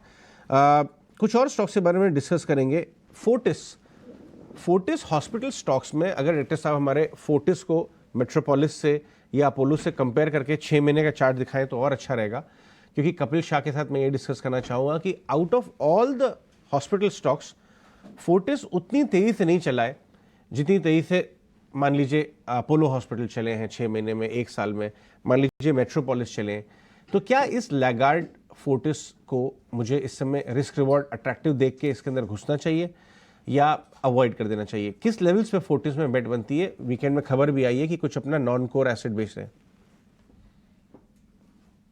ये बात आपकी सही है कि Fortis as compared to other stocks काफी लेगार्ड रहा हुआ है, और लेकिन अभी के जो टाइम है वहां पे आपके डायग्नोस्टिक स्टॉक और जो हेल्थ केयर सर्विसेज स्टॉक्स है वो काफी अच्छे मूवमेंट में भी ट्रैक्शन दे रहे हैं।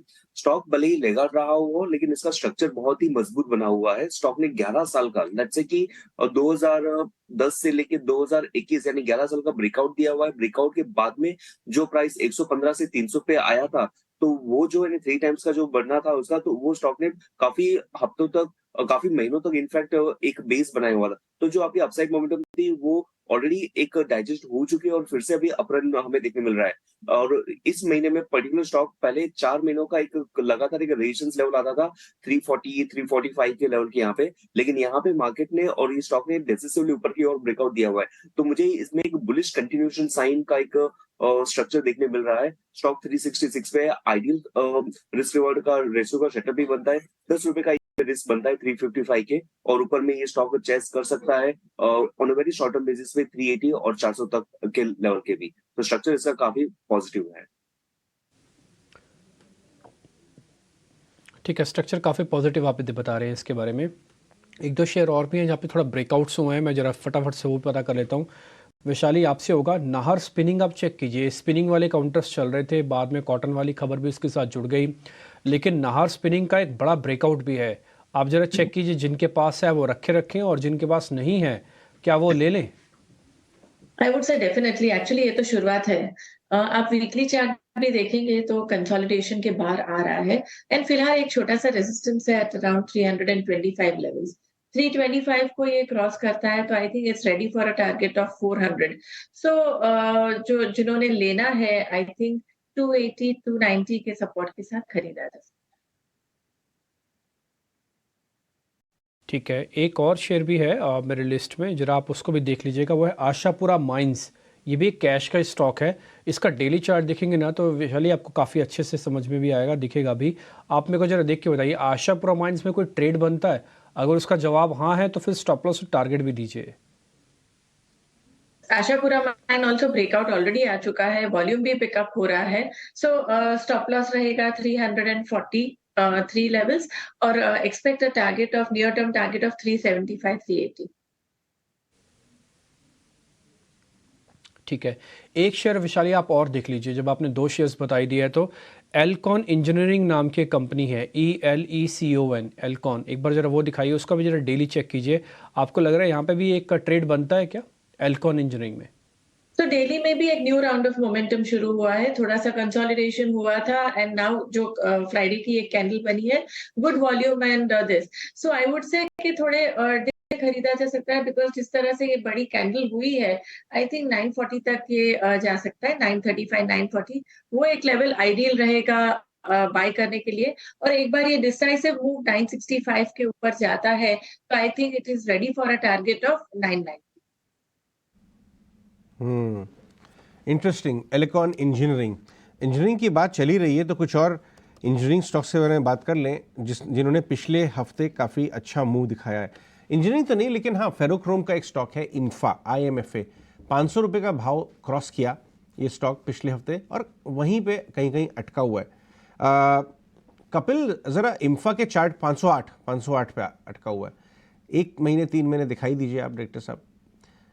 IMFA में क्या अभी भी बेट बनती है? मूव करना शुरू हुआ है या आपको लगता है बहुत चल गया है, रुक जाइए अभी? कपिल, चल तो काफी अच्छा गया है। 200 का काफी टाइम पहले बेस बनाया था और 200 का स्टॉक अभी 500 के लेवल के यहाँ पे आ गया है। इस पर्टिकुलर प्रोसेस में स्टॉक ने एक राउंडिंग बॉटम का एक साइन भी बनाया हुआ है। राउंडिंग बॉटम ये एक नीचे के लेवल पे नहीं बनी हुई है, लेकिन ऊपर के लेवल पे बनी हुई है। नीचे के लेवल पे बनता है तभी हम उसको बुलिश रिवर्सल साइन कहते हैं, और जब ऊपर के लेवल पे बनती है तभी हम उसको बुलिश कंटिन्यूएशन साइन कहते हैं। तो इसका एक बुलिश कंटिन्यूएशन साइन का हमें एक मोमेंटम देखने मिल रहा था। पिछले 4-5 दिनों से थोड़ा सा रिट्रेसमेंट हुआ था और फ्राइडे के दिन पे फिर से एक स्ट्रॉन्ग कैंडल बना हुआ है, जिसके बेसिस पे हम कह सकते हैं कि फ्लैग पैटर्न है, और फ्लैग पैटर्न का इंप्लीकेशन हमेशा एक पॉजिटिव जैसा हमें दिखते हैं। 508 पे स्टॉप लॉस अगर थोड़ा सा ज्यादा लेते हैं तो 480 का जो इमीडिएट बेस बना है, 3-4 दिन का बेस वहां पे बना हुआ था, तो वहां पे स्टॉप लॉस बनता है, तो 30 रुपए का यहाँ पे रिस्क बनता है। तो 30 रुपए के अगेंस्ट में स्टॉक प्राइस में अपसाइड मोमेंटम हो सकती है 550 से लेके 570 तक की।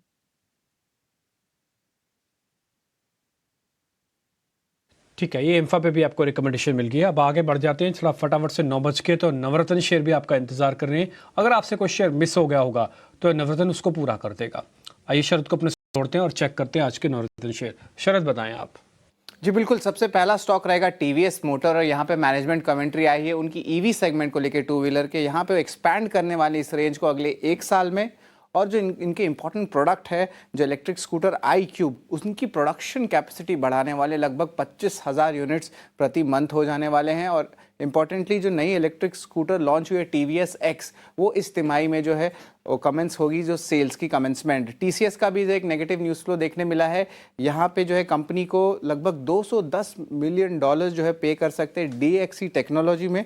एक और सूट जो है यूएस में लिटिगेशन का है। लास्ट वीक भी जो हमने देखा था कि लगभग $125 बिलियन का वो प्रोविजन Q3 में करने वाले, पर ये केस अलग है। तीसरा स्टॉक रहेगा फोकस में बंधन बैंक, और यहाँ पे जो है बैंक की अप्रूवल आई है कि जो उनके एमडी और सीईओ को फिर से नियुक्त किया जाए, जो है चंद्रशेखर घोष, अगले 3 साल के लिए। हालांकि आरबीआई की अप्रूवल जो है अभी बाकी है। चौथा स्टॉक रहेगा रेमंड, और यहाँ पे उनके चेयरमैन और मैनेजिंग डायरेक्टर गौतम सिंघानिया ने ओपन लेटर लिखा है बोर्ड और एम्प्लॉयज़ को, जहाँ पे वो कहते हैं कि वो फुल्ली कमिटेड रहने वाले हैं जो कंपनी की प्रॉपर स्मूथ फंक्शनिंग को लेके, और उनके जो विवाद चल रहे पर्सनल लाइफ में, इसके अलावा जो है बिजनेस एज यूजुअल रहने वाला है रेमंड के लिए। पांचवा स्टॉक रहेगा एसआईएस, और यहाँ पे इंपॉर्टेंट डेवलपमेंट आया है, जहाँ पे बोर्ड मीटिंग होगी 30 नवंबर को, जहाँ पे शेयर बायबैक की जो है विचार की जाएगी। न्यूजन सॉफ्टवेयर की भी बात करें तो यहाँ पे बोनस शेयर्स की इशू हुआ ही है, लगभग 1:1 पे। अगर आप 1 शेयर्स होल्ड करते हैं तो आपको 1 शेयर बोनस में मिलेगा। सी इन्फो सिस्टम्स यानी कि मैप माई इंडिया, यहाँ पे बोर्ड की इंपॉर्टेंट अप्रूवल आई है, लगभग 500 करोड़ वो रेस करेंगे, ये अप्रूवल आया है QIP इशू के जरिए। 8वां स्टॉक रहेगा बिग बोल्ड ब्रोकरेज, और यहाँ पे BSE फोकस में रहेगा। जेफरीज की एक इंपॉर्टेंट रिपोर्ट आई है जहाँ पे इनिशिएट किया है बाई रेटिंग के साथ, और लक्ष्य रखा है 2700 रुपीज़ का, यानी कि करंट मार्केट प्राइस है 24% का अपसाइड। और यहाँ पे वो कह रहे हैं कि जो डेरिवेटिव सेगमेंट है वहाँ पे एक बुलिश नज़रिया देखने मिल सकता है, और 35% तक टोटल रेवेन्यू वो कंट्रीब्यूट कर सकता है, और जो अर्निंग्स है करंटली वो डबल हो सकती है अगले 2 साल में, FY 24 to 26 में। आखिरी स्टॉक जो फोकस में रहेगा खबरों वाले दम पे जो शेयर है वो है SGS एंटरप्राइजेज, और यहाँ पे जो है एक्सपेक्टेड है कि कंपनी की एडवांस स्टेज पे डिस्कशंस चल रही है कस्टमर्स के साथ उनके कवर क्लास बिजनेस के लिए। ओवरऑल देखा जाए तो ये कवर क्लास बिजनेस की जो कंटेंट होती है व्हीकल की, वो बढ़ सकती है, और एनालिस्ट का मानना है कि ये कंपनी एक फर्स्ट मूवर एडवांटेज इस सेगमेंट में देख सकती है।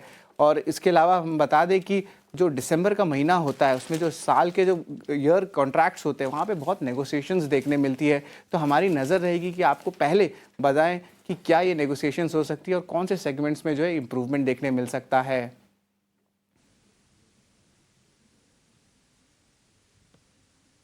ठीक है, तो ये कुछ एक 9 शेयर्स आपके सामने हमने नोटिस करवा दिए।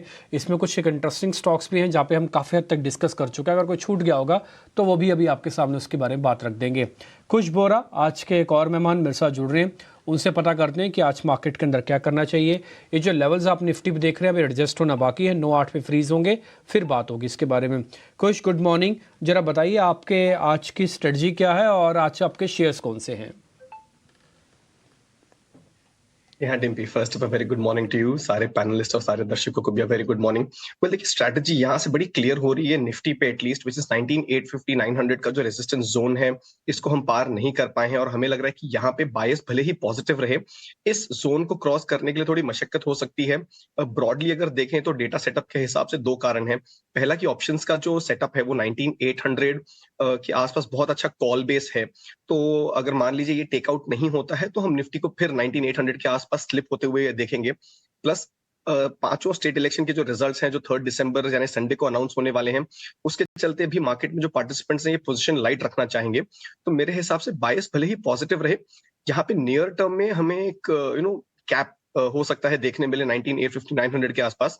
तो मुझे कोई भी लेवल्स जो मिलते हैं 19850 900 के आसपास, यहाँ में मैं इंडेक्स पे एटलीस्ट प्रॉफिट बुक करके चलूंगा।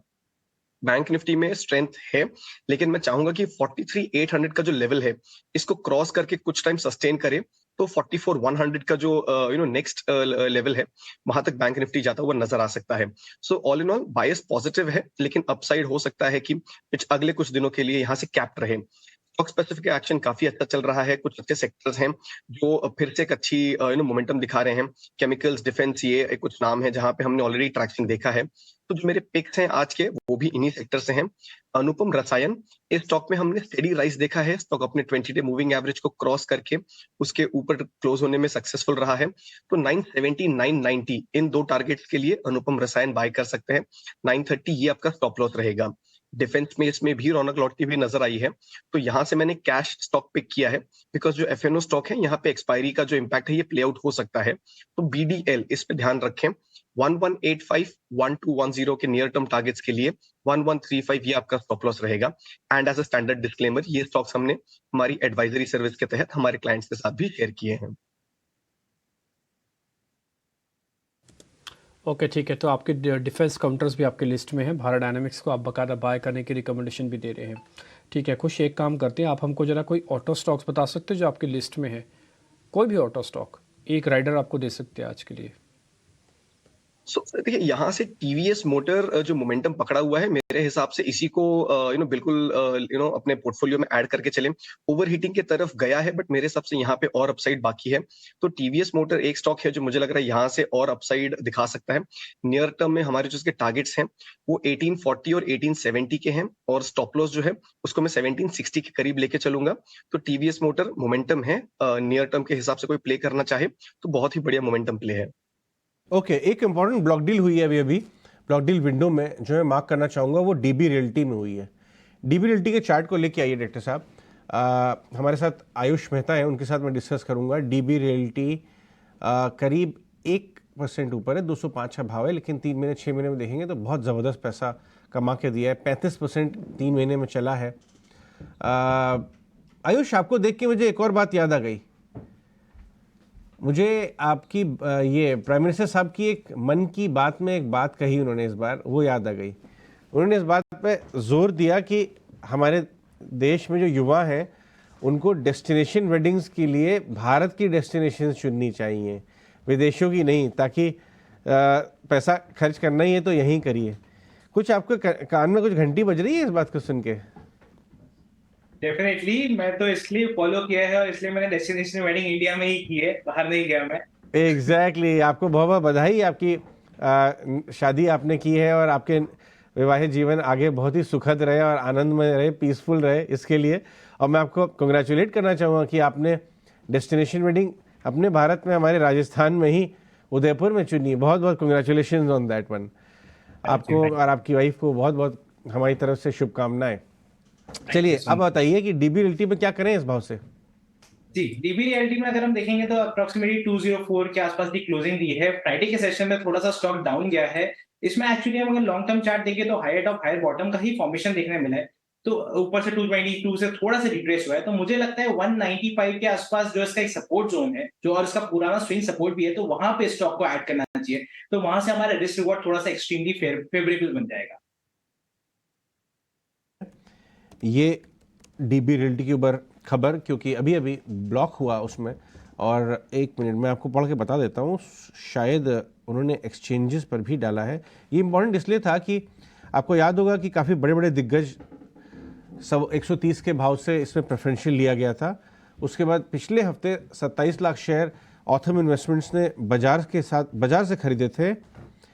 और जी हाँ, मैनेजमेंट ने बताया है कि हाँ, प्रमोटर ने 1.5 करोड़ शेयर 2.9% स्टेक बेचा है 300 करोड़ से।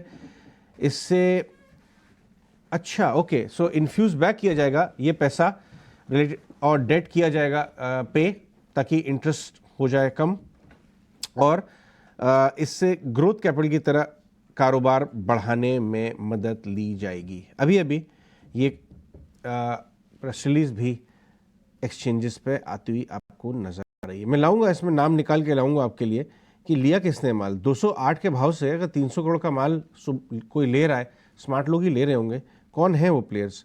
लेकिन आगे चलते हैं, कुछ और स्टॉक्स के बारे में बात कर लेते हैं। प्रियंका जी, आपके रेडार पे कौन सा स्टॉक है? जिन स्टॉक्स में लास्ट वीक अच्छी खासी तेजी थी और अच्छे रोलओवर्स हैं, आप देखें ना तो फार्मा में, रियल एस्टेट तो ऑलरेडी चल रहा है, फार्मा स्पेस, लेकिन थोड़ा बाजार और फार्मा स्पेस में अच्छी मूव के बाद क्या इस हफ्ते भी स्ट्रॉन्ग रोलओवर के बाद भी दिसंबर के लिए काउंटर्स लाइक जिनमें लार्ज कैप्स में स्पेशली हमारे साथ अगर कपिल ने भी हमें एक बार ब्रेकआउट रियलाइज करवाया था एटलीस्ट 2 वीक्स पहले ही कि फार्मा स्पेस में सन फार्मा, डीवीज जैसे स्टॉक्स में अच्छा खासा ब्रेकआउट दिख रहा है। कपिल, आप अब भी राइड करेंगे इन स्टॉक्स को? जी बिल्कुल, यानी सन फार्मा का एक डिसिसिव ब्रेकआउट है और जब भी फार्मा सेक्टर चल भी नहीं रहा था तभी स्लोली स्टडीली सन फार्मा में तो हमें मोमेंटम आ ही रही थी, तो एक बुलिश कंटिन्यूएशन का साइन हमें यहाँ पे देखने मिलता है। और दूसरा डॉक्टर रेड्डी भी मेरे ध्यान में बैठता है। स्टॉक लेगार्ड रहा हुआ था, लेकिन लेगार्ड की वजह से स्टॉक में जो डिक्लाइनिंग मोमेंटम आई थी, लॉन्ग टर्म मूविंग एवरेज के यहाँ पे सपोर्ट लिया और शॉर्ट टर्म मूविंग एवरेज का पॉजिटिव क्रॉस ओवर आ रहा है। तो यानी ये जो कॉम्बिनेशन है long term moving average support, यानी एक डिसेंट करेक्शन हो चुका है और जब भी शॉर्ट टर्म मूविंग एवरेज का क्रॉस ओवर आता है तभी ऐसा लगता है कि इसमें स्टॉक में मोमेंटम अभी आ रही है। तो दोनों पहलू यहाँ पे काम कर रहे हैं, तो यहाँ पे भी मुझे बुलिश कंटिन्यूएशन साइन देखने मिल रहा है डॉक्टर रेड्डी में। और इसके अपसाइड मोमेंटम जो इसके पहले के पीक थे 5,900 के लेवल के अराउंड के, तो वहां तक का एक स्ट्रेच हमें देखने मिल सकता है। ठीक है, एक शेयर और पता कर लेते हैं जरा। मुकुंद लिमिटेड नाम की कंपनी है, मुकुंद, MUKAND, मुकुंद। किरण, एक बार आप जरा चेक करेंगे, ये ठीक लग रही है? कोई ट्रेड बनता है तो जरा बताइए, नहीं तो फिर छोड़ेंगे इसको। Mukund limited, MUKAND। 183 के आसपास स्टॉक चल रहा है। डेली चार्ट के ऊपर क्लियर कट यहाँ पे inverted head and shoulder pattern breakout हमें देखने को मिल रहा है जो 180 के आसपास आया था। तो 180 से लेके 182 के बीच में अगर स्टॉक मिलता है तो डेफिनेटली यहाँ पे हम लॉन्ग करके जाएंगे। स्टॉप लॉस थोड़ा बड़ा बन रहा है राइट शोल्डर के हिसाब से 170 का, और जिस तरह का प्राइस पैटर्न है ओवरऑल यहाँ डेफिनेटली आप 230-240 तक के टारगेट एक्सपेक्ट कर सकते हो ओवर पीरियड ऑफ टाइम। तो 170 के स्टॉप लॉस के साथ बाय ऑन डिप की सलाह रहेगी मुकुंद लिमिटेड में। ठीक है, डन। खैर इस बीच बाजार ओपन हो रहा है, मैं जरा आपको मार्केट के पास लिए चलता हूँ और फटाफट से जरा चेक कर लेते हैं कि इस समय की क्या सिचुएशन है। पहले जरा आप दिखाइएगा निफ्टी के लेवल्स, निफ्टी के अंदर इस समय की पोजीशंस क्या है, क्योंकि वो आपका मन बनाएगा।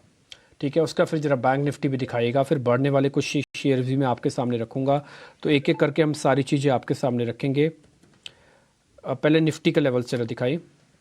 निफ्टी के अंदर आज जो लेवल्स बंद हो रहे या खुल रहे हैं, माफ़ कीजिए, वो अच्छे हैं। 800 850 के आप आसपास ही खुल रहे हैं। ये 4th अटेम्प्ट है जब निफ्टी कोशिश करेगा कि 19,850 को पार करे। अब जरा बैंक निफ्टी दिखाना। बैंक निफ्टी का मैं सपोर्ट आपको बता देता हूँ। रेजिस्टेंस इसके 2 हैं, 43,800 और 44,000। इसके ऊपर जब तक ये आएगा नहीं, शॉर्ट कवरिंग कराएगा नहीं। ये अब लेसन है, ये मार्केट में सीखने वाली चीज़ें हैं सारे, ये सब पिवट पॉइंट्स हैं, ये मेरी तरफ से बनाए गए पॉइंट्स नहीं है। ये सब के सब डाटा के बेसिस पे ही बोल रहा हूँ मैं, और इसमें अपना पॉइंट एक भी ऐड नहीं करता। 82 पॉइंट के अंदर आप देखेंगे तेज़ी आपको दिख रही है, तो थोड़ा समय आप बैंक निफ्टी को दीजिएगा। इस पूरे ही हफ्ते के अंदर आपको bank Nifty, HDFC, Reliance industries दोनों का कॉम्बिनेशन, और तीसरा IT, इन तीनों का रोल बहुत इंपॉर्टेंट है। ये रोल अगर अच्छे से गया तो अगली सीरीज आपकी अच्छी जाएगी। इन तीनों में अगर कहीं भी प्रॉब्लम हुई तो फिर ये आगे आपको चलने नहीं देंगे। आ जाते हैं फटाफट से आज के टॉप काउंटर्स कौन से बन रहे हैं। अदानी एंटरप्राइजेस पे अगर आप देखेंगे तो आज गैप मिलेगा आपको करीब 3% का। सुप्रीम कोर्ट में मामला आपको पता ही है चल ही रहा है, सुनवाई भी हुई थी वहाँ पे, तो उसके बाद का ये रिएक्शन है, इसलिए आपको नोटिस करा रहा हूँ। और ये 2200 2250 पे अच्छा कंसोलिडेट किया हुआ था, आज एक ही दिन में 75 पे जोड़ेगा। दूसरा अदानी पोर्ट, तीसरा पावर ग्रिड, और चौथा है अल्ट्राटेक सीमेंट। साथ ही एक कंपनी दो है स्टील की, एक टाटा स्टील और दूसरा हिंडाल्को, ये भी आज आधे % गैप के साथ खुल रही हैं।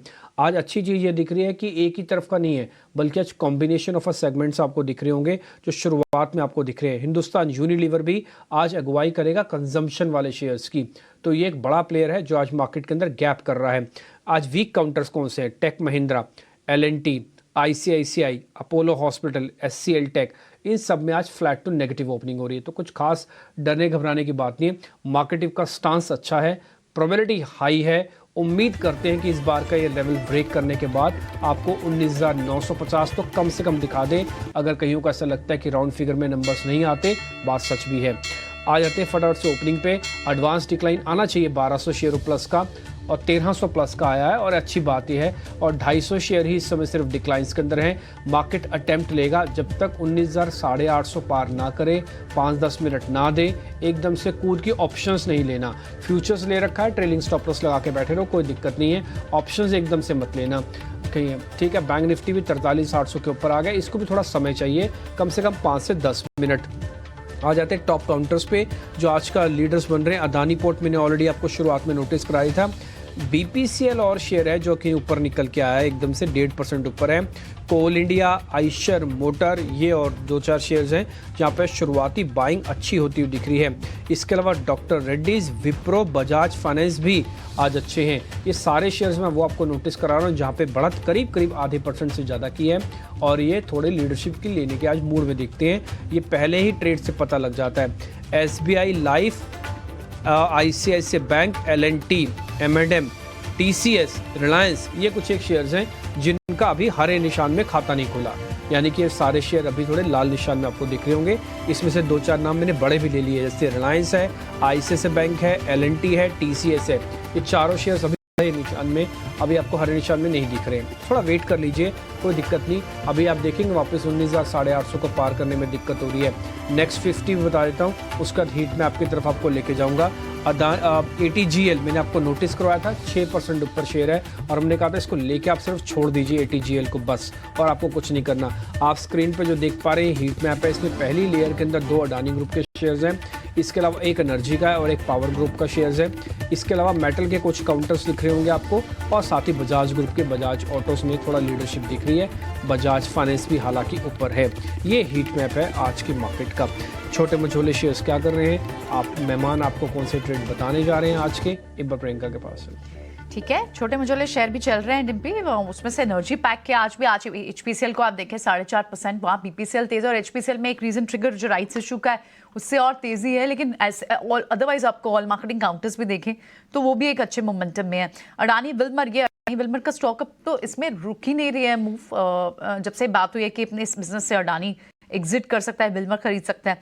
फोर्टिस में भी आज एक न्यूज़ है, अपनी एक सब्सिडरी कंपनी इनफैक्ट उसमें 65% हिस्सेदारी है वो बेचने वाला है फोर्टिस, तो फंड इन्फ्यूजन होगा, इसलिए आई थिंक 1-1.5% की तेज़ी है। और वैसे भी हेल्थ केयर काउंटर्स में अच्छी मूव है। पावर के कुछ काउंटर्स और मिड कैप IT में टाटा एलेक्सी जैसे काउंटर्स, प्रेस्टीज आज फिर से आपको तेज़ दिखाई दे रहा है। सो मिड कैप में ये कुछ न्यूज़ बेस्ड काउंटर्स हैं जहाँ पर अच्छी मूव है। इसके अलावा एक बार स्मॉल कैप में भी देख लेते हैं कि वहाँ किस तरह का एक्शन है, क्योंकि मिड कैप और स्मॉल कैप में लास्ट वीक भी आप देखें न्यूज़ बेस्ड ज़बरदस्त एक्शन देखने को मिला, जहाँ BSE 4.5% की तेज़ी है। जेफरीज ने यहाँ से भी 24% ऊपर का टारगेट, 2700 तक का टारगेट दिया, 2270 के आसपास अभी फिलहाल चल रहा है। मनापुरम फाइनेंस, MCX और एंजल वन, तो आज सारे फिर से ब्रोकिंग काउंटर्स आपको अच्छे तेज़ी के साथ दिखाई दे रहे हैं। तो ये तो इनिशियल तेज़ी आपको दिखाई दे रही है। और गिरने वाले सॉफ्ट काउंटर्स में थोड़ी सी ID, पेरी, ग्रैन्यूल जैसे, कैम्स जैसे काउंटर थोड़ी सी प्रॉफिट बुकिंग दिखाई दे रही है। अजय, चलिए आगे बढ़ते हैं। और ओपनिंग ट्रेड्स, ये 2 बैंक स्टॉक्स के ऊपर आप नज़र जरूर रखिएगा। एक तो बंधन बैंक, मतलब street loves to hate this bank, ये बता दूं मैं आपको, मौका देखता रहता है, लेकिन एक रीअपॉइंटमेंट जो मिला है घोष साहब को, वो एक बहुत पॉजिटिव इम्पैक्ट हो सकता है, क्योंकि एक तरह से रेगुलेटरी अप्रूवल है कि कोई दिक्कत नहीं है, बहुत अच्छी तरह से संभाल रहे हैं घोष साहब, लेकिन स्टॉक अंडर परफॉर्म करता है बहुत ज़्यादा। दूसरा आप एक स्टॉक को आपको ध्यान रखना है, वो है RBL बैंक। RBL बैंक ने एक्सचेंजेस पे एक प्रेजेंटेशन डाला है, बहुत ही ज़बरदस्त प्रेजेंटेशन है, और ये स्टॉक ने 221 का लो बनाया था जिस दिन RBI ने वो मेजर्स डाले थे एडिशनल, लेकिन यही 3 महीने का चार्ट आपको दिखाई देगा, इस समय 240 पे आ चुका है। तो दोनों स्टॉक्स को आप ये देखिए, 216 का लो बनाया था, 240 पे आ गया है। आगे बढ़ते हैं, ओपनिंग ट्रेड्स का सिलसिला शुरू करते हैं किरण जानी के साथ। किरण बताइए कौन सा स्टॉक आपका ओपनिंग ट्रेड होगा आज का? सो ओवरऑल अगर हम मार्केट में देखें तो ऑयल मार्केटिंग कंपनी है तो ड्रिलिंग कंपनी है, दोनों के अंदर एक अच्छी तेजी हम देखने को मिल रही है। तो IOC इंडियन ऑयल कॉर्पोरेशन की अगर हम बात करें तो यहाँ पे एक मेजर कंसोलिडेशन, एक स्पेशल डिविडेंड अनाउंस हुआ था, उसके बाद जो रिकवरी है वो रिकवरी कंटिन्यू रहे ऐसा हमें लग रहा है। प्रीवियसली भी हमने देखा था कि 100 रुपीज एक स्ट्रिक्ट स्टॉप, एक रेजिस्टेंस था जिसको क्रॉस नहीं कर पा रहा था। स्टॉक 3 दिन से लास्ट वीक में उसके ऊपर सस्टेन है। सो ओवरऑल काफी अच्छा पैटर्न है। मोमेंटम इंडिकेटर भी बुलिश जोन में है, तो आईओसी के ऊपर 104-105 के बीच में हम लॉन्ग करके जाना चाहिए। अगर कोई पोजिशनली बेट लेना चाहता है तो 100 रुपीज का स्टॉप लॉस रखिए और इंट्राडे के हिसाब से 103 का स्टॉप लॉस के साथ आप लॉन्ग कर सकते हैं। ओवरऑल जैसे चार्ट है तो इंट्राडे में आप 108-109 तक की रैली एक्सपेक्ट कर सकते हैं, लेकिन मेरे हिसाब से इसको पोजिशनल आप देखिए 100 रुपीज के स्टॉप लॉस के साथ 120 तक की रैली आप आईओसी में देख सकते हैं। तो आईओसी हमारे लिए आज ओपनिंग ट्रेड है। ओके, कपिल शाह आपका ओपनिंग ट्रेड? जी, मेरा यहाँ पे ध्यान ज्योति लैब पे जा रहा है। ज्योति लैब ने पिछले टाइम में काफी अच्छी मोमेंटम दी हुई थी और पिछले कुछ दिनों के करेक्शन के बाद में स्टॉक ने अपने जो शॉर्ट टर्म मूविंग एवरेज है वहां पे सपोर्ट लिया हुआ है, जो इंप्रूव होता है और फ्राइडे की पॉजिटिव क्लोजिंग के बाद में। और आज के ओपनिंग सेशन में हमें यहाँ पे बुलिश कंटिन्यू साइन देखने मिल रहा है, तो स्टॉप लॉस काफी छोटा ही होगा। मिड्स ऑफ 445 पे चल रहा है तो 430 के यहाँ पे इसका स्टॉप लॉस आएगा और इस स्टॉप लॉस के बेसिस पे हम ट्रेड कर सकते हैं। और ऊपर में 460 और सेकंड लेवल 480 का हमें देखने मिल सकता है ज्योति लैब। बहुत शानदार स्टॉक है और आउट परफॉर्मिंग स्टॉक है अपने स्पेस का। आयुष मेहता आपका ओपनिंग ट्रेड क्या रहेगा? Very good morning. तो यहाँ पे अगर हम देखेंगे तो मेरा ओपनिंग ट्रेड होगा मेट्रोपोलिस में। इसमें जो इंटरेस्टिंग डेटा बन जा रहा है कि डेली चार्ट पे कप एंड हैंडल का फॉर्मेशन है, वीकली चार्ट पे पेंडेंट पैटर्न का ब्रेकआउट स्टॉक ने दिया है और आज इसमें open is equal to almost low है स्टॉक में, तो सारे पैरामीटर्स इसमें अच्छे से वर्क कर रहे हैं। तो मेट्रोपोलिस को यहाँ से बाय करना है फॉर अ टारगेट 1750। यहाँ का जो आपका स्टॉप लॉस होगा वो 1640 बन जाएगा। मेट्रोपोलिस ठीक है। आयुष मेहता? मेट्रोपोलिस ओके, आयुष का ही था ये। किरण रह गए क्या? कुश रह गए। ओके, कुश आपका? अच्छा, यहाँ पे लेटेंट व्यू ये स्टॉक हमें अच्छा लग रहा है। 470 का एक रेजिस्टेंस जोन था जिसके ऊपर ओपनिंग हुई है और सस्टेन भी कर रहा है for the initial opening time. So यहाँ पे मेरे हिसाब से 479 एंड 485 के दो टारगेट्स के लिए बाय करें। स्टॉप लॉस जो है बहुत क्लोज यहाँ पे लेके चले आप 468 के करीब। तो लेटेंट व्यू एनालिटिक्स यहाँ पे मोमेंटम भी अच्छा है, वॉल्यूम एक्शन भी अच्छा पिकअप हो रहा है। This should be on your radar for the day. ठीक है, कुछ और शेयर हैं जैसे ATGL मैंने आपको नोटिस कई बार करवाया था कि इसको लॉन्ग टर्म रख के छोड़ दीजिए। ये एक लौता वो गए ऐसा शेयर था अडानी ग्रुप का जहां पर आपको एकदम से मोमेंटम नहीं मिला, इसने बेस बना दिया था। आपको ध्यान है 1-2 दिन पहले हमने इसके चार्ट भी आपको ड्रॉ करके दिखाए थे कि कैसे एक सीधी सपाट सी लकीर है। ATGL Adani total gas limited के नाम से ये 10.5% ऊपर है, ये खुला ही 5% ऊपर था। ये शेयर आपको अपने पोर्टफोलियो में ज़रूर देखना चाहिए। अपने वित्तीय सलाहकारों से पूछ के लेना, हमारे कहीं पे मत जाना भले आप, लेकिन अपने वित्तीय सलाहकारों से पूछ के लीजिएगा। हमने आपको आज के 10% के मूव से पहले ही नोटिस करवाया हुआ था। बस हम सिर्फ इतना बताना चाहते हैं आपको। अडानी विल्मर में खबर आ गई थी कि शायद अडानी ग्रुप से बाहर जाएगा, लेकिन उसके बावजूद शेयर टच से मस नहीं हुआ। ये अपने आप को रोक रहा है और ये शेयर भी नोटिस करने वाला है। 4% ये शेयर भी ऊपर है। अडानी टोटल गैस करीब करीब अब 13% ऊपर हो चुका है और बिलीव मी हो सकता है आज ये सर्किट भी लगा दे 20% का। तो अडानी टोटल गैस आज का सबसे बड़ा फ्लेवर रहने वाला स्टॉक होगा। 1-2 शेयर मेरी लिस्ट में और भी आ रहे हैं जहाँ पर मेरे को लग रहा है कि मोमेंटम मिल जाएगा। एक स्पार्क है, आज जब सुबह वैशाली हमारे साथ जुड़ी थी उन्होंने 3 शेयर्स दिए थे, 2 तो बैंक के थे, एक उनका स्पार्क ही था। ये सन फार्मा एडवांस रिसर्च के नाम से कंपनी है, इससे 3.5% ऊपर है। इस शेयर पे एक बार कुछ आपका मैं सेकंड थॉट चाहता हूँ, वैशाली तो भी नहीं है, आप ज़रा देख के बताइए आप इस पे बाय करेंगे 3.5% ऊपर आने के बाद या फिर अभी थोड़ा रुकें? सो डिम्पी देखिए, अगर आपको ध्यान हो तो ये हमारा one of the top picks रहा है लगातार। फार्मा स्पेस में हमने इंट्राडे के बेसिस पे भी दिया है, पोजिशनल बेसिस पे भी दिया है एंड एज रीसेंट एज 30 अक्टूबर को आई थिंक हमने लास्ट कॉल दिया था जहाँ पे 250 रुपए का टारगेट था। उसके तो बहुत ही कंफर्टेबली ऊपर ट्रेड कर रहा है।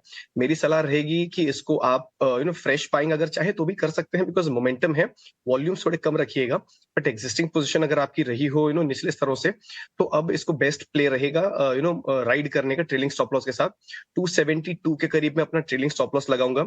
अगर मैं फ्रेश बाय कर रहा हूं तो भी मेरा स्टॉप लॉस वही होगा 272 के आसपास। एंड ऑन दी अपसाइड अब हम टारगेट्स देखेंगे 295 एंड 305 के। तो स्पार्क में हमने एक अच्छा स्पार्क आते हुए देखा है। ये ब्रेकआउट का हम जो एंटिसिपेशन कर रहे थे ये भी आया है and it will be too early to book profits in this. तो मोमेंटम अच्छा खासा आया है, इसको राइड करके चलें।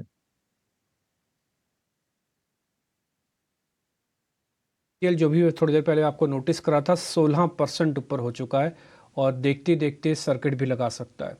मैं फिर से बोलूँगा अपने वित्तीय सलाहकारों से एक बार ज़रूर पूछेगा इस शेयर के बारे में कि इस शेयर के अंदर हमको क्या करना चाहिए। स्ट्रॉन्ग मोमेंटम है, इस तरह का वॉल्यूम आपने पिछले 6-8 महीनों में नहीं देखा होगा इस शेयर के अंदर। कुछ पकड़ा है, कुछ न्यूज़ है, वो मेरे पास नहीं है, अगर होती मैं आपके साथ ज़रूर साझा कर देता, लेकिन मेरे को इतना पता है कि हाँ कुछ ना कुछ ऐसा हो रहा है। बड़े पोजीशनिंग इसके अंदर कुछ हाउसेस ने तो बनाई है। ये हमारे पास एक इंटरनल न्यूज़ थी जो मैंने आपके साथ सिर्फ डिस्क्लोजर के साथ रखा है। एक और कंपनी है मान्यवर के नाम से, एक बार ज़रा लेके आएंगे, 1400 के करीब चल रही है, 4% ऊपर है। कपिल एक बार ज़रा आप इस शेयर को चेक करेंगे, मान्यवर को। इसीलिए ये स्टॉक ने काफी अच्छा कंसोलिडेशन किया हुआ है और ये जो वेडिंग थीम का एक जो स्टॉक के जो स्टॉक का जो एक यूनिवर्स बनता है उसमें से भी एक काफी अच्छा स्टॉक था। काफी लंबे स्टॉक के कंसोलिडेशन पैच के बाद में स्टॉक ने थोड़ा सा ब्रेकआउट तो दिया हुआ है, लेकिन इन ब्रेकआउट पे मैं थोड़ा सा कॉशियस रहता हूँ क्योंकि स्टॉक का स्ट्रक्चर साइडवेज रहा था और ये पहला ब्रेकआउट है। तो जो पहला ब्रेकआउट होता है तो वहां पे विप्सोज होने के चांसेस काफी ज्यादा होते हैं। तो मैं थोड़ा सा इसमें वेट करूंगा कि ब्रेकआउट हो जाए, रिटेस्ट करें, जब भी फिर से वो बुलिश कंटिन्यूएशन साइन देगा तभी मेरा इसका एक पॉजिटिव व्यू बनता रहेगा। पोजिशनली हम खरीदते हैं तो थोड़ी सी क्वांटिटी अभी एक्यूमुलेट कर सकते हैं लो वॉल्यूम के साथ में, और जब भी इसके बुलिश कंटिन्यूएशन साइन बाद में देखने मिलेंगे तभी ज्यादा एक्यूमुलेट कर सकते हैं स्टॉक को। फैशन को यहाँ से एक्यूमुलेट करने की राय रहेगी। कुछ और स्टॉक्स देखते हैं। मन्नापुरम फाइनेंस में भी आपको 3-3.5% की मूव दिख रही है कि एक सब्सिडरी का आईपीओ आना है, लेकिन मूव काफ़ी चल चुकी है। क्या इसके बाद भी ये जो तेज़ी है इस पर अभी राइड करते रहना चाहिए कुछ मन्नापुरम फाइनेंस? बिल्कुल करना चाहिए प्रियंका। यहाँ पे जो प्रॉफिट बुक का हमने दौर देखा था, देखिए सारे ही एनबीएफसीज फाइनेंशियल स्पेस में हमने एक स्लंप देखा था because of the recent news. यहाँ पे भी हमने वही एक फॉल देखा है। अदरवाइज अगर मैं देखूं तो इसकी जो ट्रेजेक्टरी है ये नॉर्थ ही है। इनफैक्ट ये जो डिप आया है ये थोड़ा हेल्दी ही हुआ है स्टॉक के री एंट्री के लिए, अगर किसी को री एंट्री करना हो स्टॉक में। तो यहाँ से अगर आप फ्रेश पोजीशन लेके चले तो 157 एंड 162 के दो टारगेट्स के लिए प्ले कर सकते हैं। यहाँ पे जो आपका स्टॉप लॉस बन के आ रहा है वो जो फ्राइडे का लो बना था 147 के करीब ये रहेगा। तो डिप पे बाइंग की अपॉर्चुनिटी यहाँ पे अच्छी खासी बन रही है। बैंक्स और फाइनेंस में जहां जहां शॉर्ट ज्यादा बने थे वहां शॉर्ट कवरिंग भी अच्छी दिख रही है। आज एबी कैपिटल संजीव भसीन भी बता के गए, और शॉर्ट कवरिंग का ये भी एक क्या अच्छा कैंडिडेट है। आयुष, एबी कैपिटल पर एक बार आप राय दें। एबी कैपिटल की बात करें तो इसमें डेफिनेटली एक बहुत अच्छा सा बेस बन चुका है। एक डबल बॉटम जैसा फॉर्मेशन हमें दिखता हुआ दिख रहा है, जो कि इसने अपना प्रीवियस लो 166 का ब्रेक नहीं किया है। डेफिनेटली एबी कैपिटल को यहाँ से बाय कर सकते हैं, पर इसमें जो शॉर्ट टर्म टारगेट हमारा जो बन के आएगा वो 175 का बन के आएगा, और जैसे स्टॉक 175 क्रॉस करेगा हम इसमें ऊपर में 184 तक के लेवल्स देख सकते हैं। एलआईसी को लेके आइए डॉक्टर साहब। एलआईसी में फॉलो बाइंग काफ़ी अच्छी बनती चली जा रही है। लेके आइए एलआईसी का स्टॉक। फ्राइडे को हमने 10% मूव देखा था, आज भी हरे निशान में फॉलो बाइंग 680 का भाव। इस भाव से नया माल लेना चाहिए क्या कुछ एलआईसी में? अजय देखिए, जो रीसेंट न्यूज था उसका जो इम्पैक्ट है वो प्ले आउट हो चुका है। मेरे हिसाब से 685-690 का रेजिस्टेंस जोन है, उसके पास आके वहीं से प्रॉफिट बुकिंग देखने मिल रही है। और जो शार्प मूव था उसके चलते यहाँ पे आप देखें तो ओवरहीटिंग के करीब भी चला गया था। ये जो 2-3 फैक्टर्स हैं ये सजेस्ट कर रहे हैं कि यहाँ पे फ्रेश एंट्री नहीं लेनी चाहिए।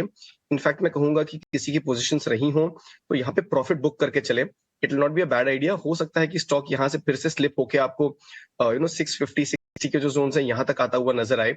तो बाय ऑन डिप्स तो मैं नहीं कहूंगा, we'll see when we get there, but definitely यहाँ पे प्रॉफिट बुकिंग करके चले और जो फ्रेश एंट्री है वो बिल्कुल अवॉइड करें। वीएल बैंक का मैं आपको बता दूं 25-26 में 1.5% ROA और 14 से 15% ROE का टारगेट दिया है। एडवांस डिपॉजिट ग्रोथ 20% प्लस की टारगेट दी है और बोला है कि will maintain market position in credit card and micro finance. ये एक बड़ा डिटेल्ड प्रेजेंटेशन आरबीएल बैंक ने अभी एक्सचेंजेस पर डाला है थोड़ी देर पहले, तो इसके ऊपर आप नज़र बना के रखिए। हिस्सा भी था अनसिक्योर्ड लेंडिंग में, इसीलिए घटा था जब आरबीआई का आया, बट वहां से वो डिप ली, वो डिप में खरीदारी की लोगों ने। कुछ और स्टॉक्स के बारे में डिस्कस करेंगे। आयुष, जरा ये क्रिसिल और केयर दोनों जो लिस्टेड रेटिंग एजेंसीज हैं उनके चार्ट चेक करके बताइए। क्रिसिल करीब 44,000 पे आ गया है और आप लेके आइए केयर 920, यानी 1000 जहां से ठुका था, गिरा था, 800 के नीचे गया था, वापस वहां पे आ रहा है। इन दोनों में से किस पे बेट करेंगे? मुझे लगता है क्रिसिल एक मोर ऑफ इन्वेस्टमेंट स्टॉक है, इसमें ट्रेडिंग का इतना नहीं बनता है, जो कि इसमें यूजुअली विक्स थोड़े से हाई रहते हैं। तो क्रिसिल को अगर आपको इन्वेस्टमेंट करना है तो डेफिनेटली स्टॉक में किया जा सकता है। इसमें काफी टाइम से एक हायर टॉप हायर बॉटम का ही फॉर्मेशन चला है और काफी टाइम से स्टॉक एक कंसोलिडेशन पे अटका हुआ था 4050 के, उसने स्टॉक ने काफी अच्छे से ब्रेकआउट दिया है। तो CRISIL I will recommend as a investment stock rather than a trading stock. अगर हम केयर रेटिंग की बात करें तो केयर रेटिंग एक अभी इस टाइम पे अच्छा लग रहा है, क्योंकि इसमें एक कंसोलिडेशन का ब्रेकआउट आते हुए दिख रहा है। तो केयर रेटिंग को यहाँ से बाय कर सकते हैं फॉर अ टारगेट ऑफ 990, और इसमें जो स्टॉप लॉस बन के आएगा वो उसमें अप्रोक्सीमेटली 889 का बन के आएगा। इसमें यही प्रॉब्लम रही कि इसमें वॉल्यूम थोड़े से कम है, तो इसमें थोड़ा सा संभल के ट्रेड करना पड़ेगा। बात एकदम सही है। कुछ मैं आपसे एक नया स्टॉक डिस्कस करना चाहूँगा, काफ़ी दिनों से स्टॉक डिस्कस नहीं हो रहा है, वो है, और डायरेक्टर साहब आप इसका जो जितना लंबा पॉसिबल चार्ट है टाइम पीरियड का वो लेके आए, वो है बॉश, BOSCH। बॉश जो है HNI स्टॉक है, मैं पहले ही बता दूं आपको 21,000 के करीब आया है, लेकिन अभी आपको 52 की हाई के करीब दिखाई दे रहा होगा, लेकिन क्योंकि कुछ के पास वो चार्ट रहेगा तो मैं वापस उनके पास जाना चाहूँगा। इसका अगर आप बहुत लंबा चार्ट देखें तो ये 6 साल का हाईएस्ट लेवल क्रॉस कर रहा है, मतलब अपना लॉन्ग टर्म हाई जो उसने बनाया था वो जो क्रॉस करता है कोई ऐसा stock 10 year high 8 year high, तो एक नई टेरिटरी में जाता है और पूरी नेगेटिविटी अपनी निकल चुकी है, शायद ये चार्टिस्ट कहते हैं। क्या कुछ आप इस बात से इत्तेफाक रखेंगे, और क्या लेवल्स बन सकते हैं अगर पोजिशनल बेट ली जाए बॉश पे? बिल्कुल अजय, देखिए जो सेटअप आप कह रहे हैं वो यहाँ पे बहुत ही क्लियरली विजिबल है। इसका जो लो बनना था वो कोविड के टाइम से बन गया था, और वहां से अगर आप देखें तो स्टॉक की जो रिकवरी रही है बहुत ही शानदार रही है। 8500 के करीब एक बार के लिए इस स्टॉक ने जो लेवल्स से दिखा दिए थे, बट वहां से अगर आप देखें तो मल्टीफोल्ड ऑलरेडी हो चुका है। And we all know the kind of products the company has and the kind of business the company does. So I wouldn't be surprised कि यहाँ पे और अपसाइड आपको पोजिशनली देखने को मिले। सो जो near term rather medium term जो टारगेट्स यहाँ पे निकल के आ रहे हैं वो 22,400 का एक पहला टारगेट है, और जो दूसरा टारगेट निकल के आ रहा है वो यहाँ से थोड़ा ऊपर है, विच इज 24,800 के आसपास। सो ओवरऑल सेटअप यहाँ पे मुझे पॉजिटिव लग रहा है। आपने ऑलरेडी बहुत सही तरह से बता दिया कि this is not a typical trading stock, HNI stock है, PMS पोर्टफोलियोज में आपको अक्सर मिलेगा। तो उस हिसाब से अगर आप ले रहे हो तो इसको बिल्कुल इन्वेस्टमेंट के हिसाब से पोजिशनली लें।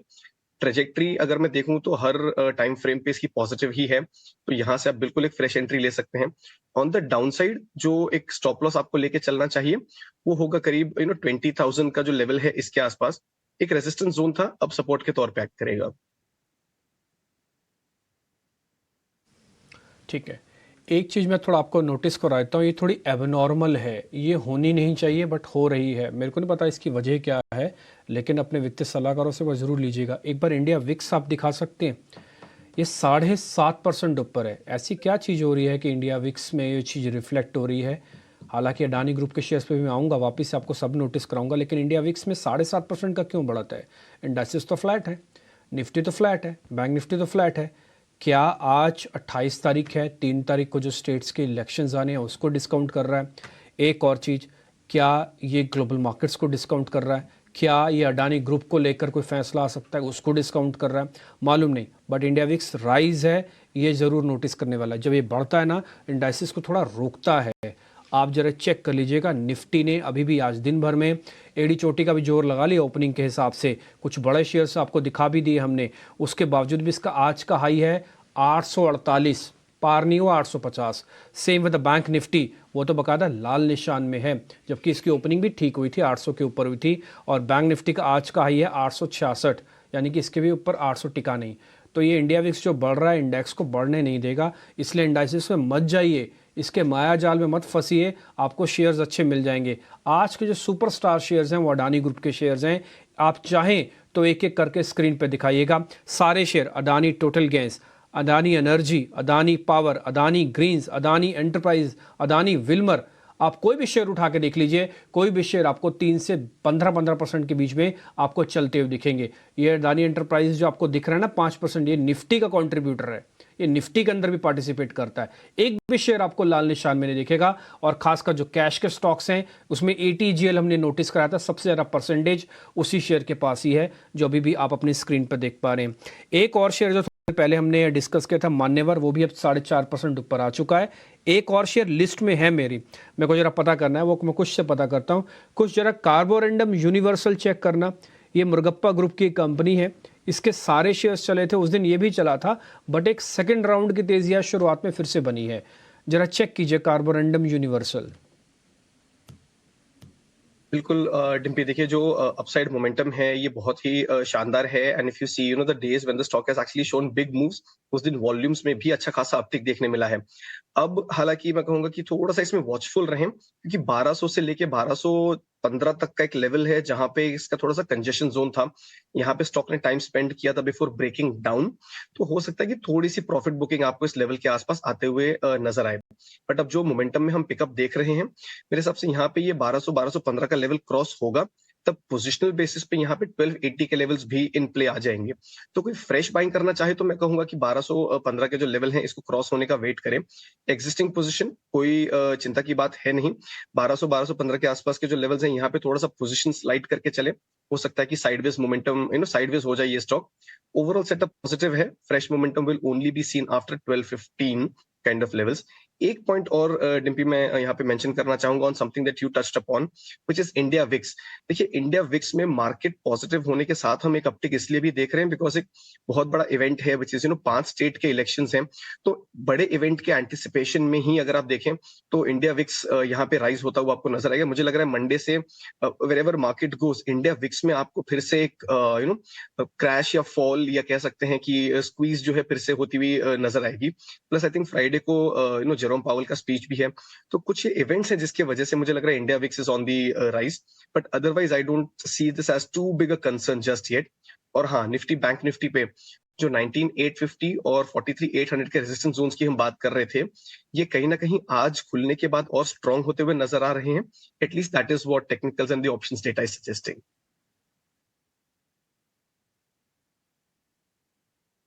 मानना है कि जो चुनाव है उसी की वजह से ज़्यादा इम्पैक्ट है। लास्ट राउंड की वोटिंग का रिजल्ट जो इनफैक्ट आ जाएगा वो 3 दिसंबर को आ जाएगा।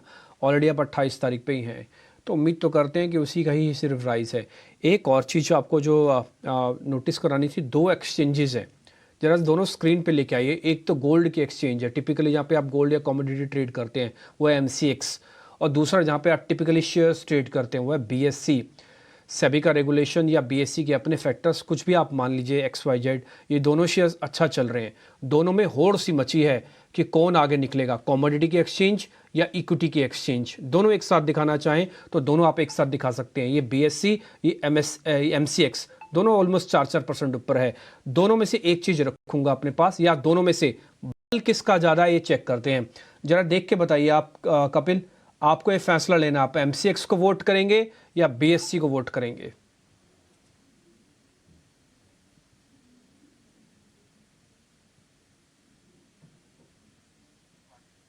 अनम्यूट कीजिए कपिल, तभी तो आवाज आ पाएगी।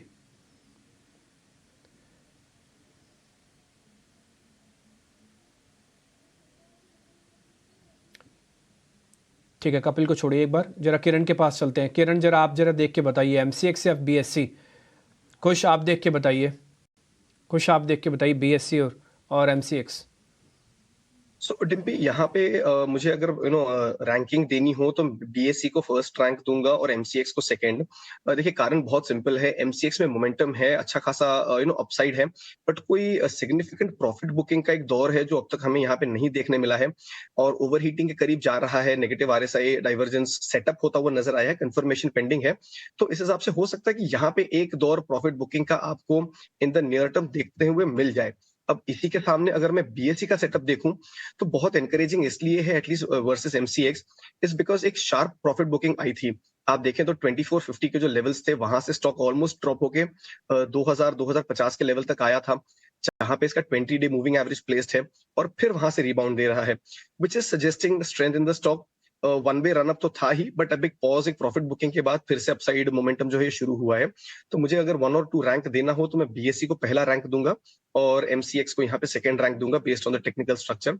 अब यहाँ पे टारगेट्स की बात करें तो 2375 ये मेरा पहला टारगेट होगा ऑन BSE, एंड 2500 ये मेरा सेकंड टारगेट होगा ऑन BSE।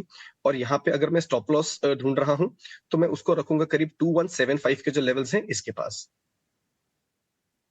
प्रेफर करेंगे आप over MCX on the technical charts. लेकिन एक बार होल्डिंग कंपनीज के कुछ स्टॉक्स को भी देखते हैं, क्योंकि जो सेबी की सैटरडे को बोर्ड मीट हुई उसमें डी लिस्टिंग फ्रेमवर्क में कुछ रिविजन्स आ सकती थी, ढिलाई आ सकती थी। वो फैसला सिर्फ टला है, अब पूरी तरह से मना नहीं हुआ। लेकिन होल्डिंग कंपनीज, टाटा इन्वेस्टमेंट जैसी कंपनीज जिसमें 40% सर्ज आ गया था 2 दिन में, बजाज होल्डिंग, कल्याणी इन्वेस्टमेंट, इन पर इस वक्त स्टॉक रिएक्ट कैसे कर रहे हैं? सिर्फ 2% टूटा है इस वक्त टाटा इन्वेस्टमेंट एक बड़ी चाल के बाद भी। बजाज होल्डिंग ऑलमोस्ट फ्लैट और कल्याणी इन्वेस्टमेंट जैसे 3-3.5% की यहाँ पर गिरावट। एक बार टाटा इन्वेस्टमेंट जो एक बड़ी चाल के बाद थोड़ा 2% की सिर्फ प्रॉफिट बुकिंग देखने को मिली है, क्या यहाँ से फर्दर थोड़ा और शॉर्ट क्रिएट हो सकते हैं इसमें कपिल, या फिर क्योंकि सिर्फ टला ही है फैसला, खबर तो अभी भी है कि आना ही है ये फैसला। कपिल आप कैसे ट्रेड करेंगे? अनम्यूट करें प्लीज। ओके, आयुष से समझ लेते हैं। आयुष आप एक बार टाटा इन्वेस्टमेंट के चार्ट चेक करके हमें बताएंगे। जैसा कि आपने सही बताया, टाटा इन्वेस्टमेंट ऊपर के लेवल से एक रिट्रेसमेंट हमें देखने मिला है, 4085 के आसपास ही करंटली ट्रेड कर रहा है। स्टॉक में एक सपोर्ट जो नीचे का बन के आया है 3970 के आसपास का है, जो कि इसके पुराने ग्रीन कैंडल का लो के आसपास है। तो मुझे लगता है उस लेवल के आसपास एक थोड़ा सा कंफर्टेबल बेट होगा, जहां पे हमें एक बेस फॉर्मेशन दिखता है। बट यहाँ पे हमें वेट करना है कि स्टॉक यहाँ से थोड़ा सा साइडवेज होता है, उसके बाद ही हमें यहाँ पे आपको बाय की रिकमेंडेशन, थोड़ा सा कस्टमर सारे हमारे इन्वेस्टर्स के लिए थोड़ा सा ये फेवरेबल रेट तभी बन पाएगा जब स्टॉक थोड़ा सा कंसोलिडेट करेगा अराउंड 3980 के आसपास का, तो वहां से हम इसको बाय कॉल दे सकते हैं। चलो ठीक है, तो टाटा इन्वेस्टमेंट पर बात हुई, लेकिन ऑप्शन ट्रेडर्स आज कैसे ट्रेड करें, उनके लिए क्या स्ट्रैटेजी है? अक्षय भागवत हमारे खास सेगमेंट में जुड़े हैं, उनसे बात करते हैं।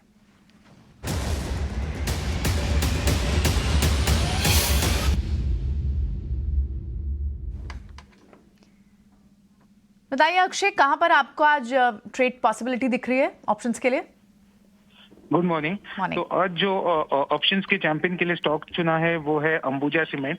तो अडानी ग्रुप में आज एक बहुत ही स्ट्रांग अपमूव देखने को मिला है और अंबुजा सीमेंट भी ये प्राइस अपमूव का बेनिफिशियरी हो सकता है, जहां पे आप देखें तो करंट मार्केट प्राइस स्पॉट में 425-426 के आसपास चल रहा है। नवंबर में काफी दबा हुआ रहा है अंबुजा सीमेंट के लिए, और हमारा मानना है कि एक जल्दी आपको ब्रेकआउट देखने को मिलेगा, जहां पे आपको 450 के ऊपर के स्तर देखने को मिल सकते हैं। तो सिंपल स्ट्रेटेजी है, रणनीति रहेगी सिंपल वैनिला बाय कॉल 440 का, पर आपको दिसंबर की ऑप्शन में पार्टिसिपेट करना है, दिसंबर सीरीज की 440 कॉल। करीबन प्रीमियम 10 से 11 रुपए के बीच में ट्रेड हो रही है। इस पे आप टारगेट बना के चले, फर्स्ट टारगेट 18 और सेकंड टारगेट 21। स्टॉप लॉस बनेगा 6 रुपए 50 पैसे। लॉट साइज है अंबुजा सीमेंट का 1800, तो एब्सोल्यूट प्रॉफिट पोटेंशियल ये स्ट्रैटेजी में 14,000 का है और रिस्क बनेगा आपका 7,200 का। अक्षय, इस स्ट्रैटेजी के लिए कुछ और स्टॉक्स HL में मोदी जी का मैजिक चल रहा है। आज स्टॉक वो जो शॉर्टी करते हुए नजर आए थे वीकेंड में, उसका इम्पैक्ट HL पे पॉजिटिव आ रहा है और 2-2.5% आज हरे निशान में है। एक बार लेके आइए रेटर साहब, HL 3% अब हरे निशान में आ गया। कुछ HL में कैसे ट्रेड करें? एक बड़ी तेजी के बाद हमें थोड़ा साइडवेज दिखाई दिया, वापस से चालू हो गया चलना, लेंगे इस भाव से? तो अजय, जब हम आज डिफेंस स्टॉक्स की चर्चा कर रहे थे और जब डिफेंस स्टॉक्स पिक कर रहे थे तो BEL और HAL ये दोनों ही हमारे लिस्ट पे थे। बट एक रीजन जो हमने नहीं ऐड किया है बिकॉज थोड़ा सा ओवर हीटिंग के करीब चला गया है। अब अगर आप देखें तो RSI डेली चार्ट्स पे 80 के ऊपर गया है और अब वीकली एक्सपायरी प्ले होगी, जहां पे आप देखें तो 2300 का जो कॉन्ट्रैक्ट है इसके आसपास अच्छा खासा बिल्डअप है। तो मुझे लग रहा है नियर टर्म में थोड़ा सा प्रॉफिट बुकिंग इसमें आ सकता है। ऑलरेडी स्टॉक अगर आप देखें तो पिछले करीब एक महीने में ही 1800 के लेवल से 2300 ऑलरेडी आ चुका है। सो प्रॉफिट बुकिंग वैसे ही इसमें थोड़ी सी ड्यू है। अब मोमेंटम है, स्टॉक यहाँ से और ऊपर बिल्कुल जा सकता है, बट अब हमारे लिए यहाँ से रिस्क रिवॉर्ड रेशियो फेवरेबल नहीं होगा। तो बाय ऑन डिप्स की रणनीति मैं सुझाऊंगा यहाँ पे। तो अगर आपको फ्रेश एंट्री लेनी हो तो 2240 के जो लेवल्स हैं इसके आसपास लें। Fresh entry I will only recommend on buy on dips. इसके वनस्पत अगर आप देखें तो BDL स्टॉक हमने आज सुबह डिस्कस किया था, इसमें एक अच्छा खासा मोमेंटम है, एक्सपायरी का हैंगओवर नहीं रहेगा। That is something that you can play for the next week और 10 डेज। ठीक है, ये कपिल वापस आ गए हैं। कपिल, कुछ डिफिकल्टी हो रही थी, टेक्निकल इश्यूज हो गए थे आपसे बातचीत करने में। आपसे मैं एक स्टॉक डिस्कस करना चाहूंगा, एक इनपुट भी देना चाहूंगा उसके ऊपर, वो है दीपक नाइट्राइट।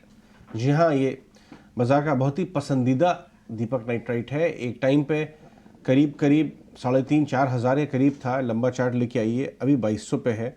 लेकिन आपको हैरानगी होगी 2400-2500 के, ओके, लंबा चार्ट लेके आइए साहब, जितना लंबा ला सकते हैं, कि LIC ने लास्ट 6 महीने में दीपक नाइट्रेट करीब 8% तक ओन कर लिया है। इनके पास जीरो शेयर होल्डिंग थी LIC के पास। LIC की जो बाइंग का जो तरीका है वो ऐसा होता है कि वो बुरे समय में स्टॉक को अक्यूमुलेट करते रहते हैं। पिछले 8 महीने में 0 से 8%, पिछले 6 महीने में 0 से 8% दीपक नाइट्रेट। और आज देखिए इंसेक्टिसाइड इंडिया वो भी गेन कर रहा है। पिछले हफ्ते भी हमने कुछ स्पार्क्स देखे थे केमिकल स्टॉक्स में। तो 2 सवाल, दीपक नाइट्रेट इस भाव से लेना चाहिए, और दूसरा, क्या केमिकल स्टॉक्स बॉटम हो रहे हैं? जी, जो बेसिकली दीपक नाइट्रेट का हम स्टॉक का एनालिसिस यहाँ पे करते हैं, तो चार्ट वाइज स्टॉक ने काफी एक अच्छा सा स्ट्रक्चर तो बनाया हुआ है। हालांकि जो वीकली चार्ट में देखता हूँ तो स्टॉक प्राइस का कंसोलिडेशन भी एक ही रेंज में चलता आ रहा था, 2200 2300 का अपर बैंड हमें देखने मिल रहा था। तो अभी का जो मूव आ रहा है वहाँ पे 2300 के लेवल के टच करने के चांसेस तो काफी अच्छे ही बनते हैं। और एक बार जो 2300 का पड़ाव भी निकल जाएगा तो स्टॉक एक स्ट्रक्चरली पॉजिटिव मोमेंटम में आ जाएगा, और पोजिशनली 2670 जो इसके प्रीवियस लेवल हुआ करते थे वहां पे भी स्टॉक के प्राइस आ जाते थे। फिनोल के प्राइसेस की वजह से दीपक नाइट्रेट के स्टॉक प्राइस काफी अफेक्टेड रहते हैं, लेकिन वहां पे भी प्राइस में इंप्रूवमेंट हमें देखने मिल रहे हैं, तो इसकी वजह से स्टॉक प्राइस में मोमेंटम यहाँ पे आ रही है। Chemical stocks as a whole देखते हैं तो कुछ पैक्स है जहां पे हमें इतना ज्यादा ट्रैक्शन नहीं दिख रहा है, और कोई स्टॉक है जैसे कि फिलिप कार्बन जैसे कुछ एक केमिकल रिलेटेड स्टॉक है, वहां पे काफी अच्छे पॉजिटिव मोमेंटम हमें देखते हुए मिलते रहे हैं। मैं एक स्टॉक यहाँ पे अपना जोड़ना चाहूंगा, स्टाइरेनिक्स करके एक स्टॉक्स है, तो वहां पे भी बहुत बड़ा बेस बना के स्टॉक प्राइस में अपसाइड मोमेंटम आ रहा है, तो वो मेरा एक प्रीफर्ड पिक रहेगा केमिकल स्पेस से, स्टाइरेनिक्स। ओके, ठीक है। ज़रा डीबी कॉप के ऊपर नज़र डालिए। मीडिया स्टॉक्स हम आपको बहुत नीचे थे, आपको नोटिस करवा रहे हैं, और जिस हिसाब से स्टॉक्स के अंदर ये देखिए 300 का भाव हो गया, 4% ऊपर है, और बहुत बढ़िया तरीके से नीचे चलता चला आ रहा है। क्या इसके अंदर मुनाफा वसूली का समय आ गया है? आयुष आप बताइए, या अभी इसके अंदर होल्ड करें? किस लेवल पे स्टॉप लॉस बना के रखें? मुझे लगता है स्टॉक को होल्ड करना चाहिए, क्योंकि स्टॉक एक लंबाई कंसोलिडेशन में चल रहा है। एज लॉन्ग एज ये नीचे के लेवल जो अप्रोक्सीमेटली 288 का बन के आता है, वो अगर क्लोजिंग लेवल पे ब्रेक नहीं करता है तो स्टॉक में ऊपर की अपसाइड रैली अभी भी दिखेगी, जो स्टॉक को ऊपर में 320 से 335 तक के लेवल्स दिखा सकती है। तो अभी के लिए एक बार स्टॉक को होल्ड करना चाहिए विद स्टॉप लॉस ऑफ 288।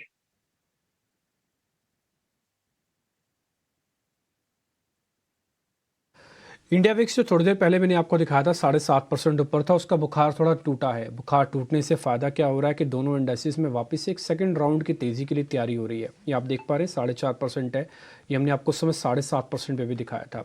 इससे फ़ायदा क्या हुआ? इससे फ़ायदा ये हुआ कि निफ्टी बैंक अपने आप को संभालने की कोशिश कर रहा है। जो लाल निशान में था निफ्टी बैंक, वो बाकायदा हरे निशान में आया, लेकिन फिर भी लीडरशिप नहीं है अभी भी। आप थोड़ा रुक जाइएगा, अभी थोड़ा पक्का हो जाने दीजिए इसको, 43,800 के ऊपर क्लोजिंग आ जाने दीजिए। कहीं भागा नहीं जा रहा, मार्केट को चलना है तो अच्छे से चलेगा, बता के चलेगा, और इसमें FIs का रोल आपको खुद से विजिबल भी होगा, दिखेगा भी। बोलने से नहीं होगा कि 1% बढ़ा है तो कुछ हो जाएगा, आएगा तो साफ स्क्रीन पर भी दिखेगा आपको। एक और शेयर है, अभी हमने BSE और MCX के बारे में आपको जिक्र किया था। उन दोनों शेयरों में से MCX ने थोड़ी ज़्यादा स्पीड पकड़ी है। MCX करीब अब 7% ऊपर आ गया है। ऐसा नहीं कि BSE नहीं है, BSE सिर्फ वहीं खड़ा रह गया, बट MCX थोड़ा ज़्यादा तेज़ी से ऊपर आ गया। इसलिए मैंने दोनों शेयरों को सामने रखा था। कुछ ने दोनों के बारे में जिक्र किया, बट उनका वोट BSE की तरफ ज़्यादा था, चला MCX से। एक और शेयर है, वो हाथ से निकल ना जाए इसलिए मैं थोड़ा पहले पता कर लेता हूँ। उस शेयर का नाम है GPPL, गुजरात पीपावाव पोर्ट के नाम से कंपनी है। GPPL डालेंगे तो आपको मिल जाएगी। खुश, एक बार जरा आप शेयर को भी चेक कीजिए। 1-2 दिन पहले मैंने ही आपसे इस शेयर के बारे में भी पता किया था। स्ट्रॉन्ग बेस बनाने के बाद चलने का कैंडिडेट था। देश का दूसरा ऐसा पोर्ट वाली कंपनी है जो कि लिस्टेड भी है और अच्छा सा मोमेंटम भी दिखाती है, GPPL। डिम्पी 3 अटेम्प्ट हुए हैं पिछले 3 महीनों में 141 का जो लेवल है इसको क्रॉस करने के लिए। आज एक अच्छे खासे मोमेंटम के साथ इसे क्रॉस किया है, और आप देखें तो उसके ऊपर सस्टेन भी कर रहा है। सर्टेन मोमेंटम इंडिकेटर सेटअप्स जो हैं ये सजेस्ट कर रहे हैं कि यहाँ से भी और जो तेजी है ये बढ़ सकती है।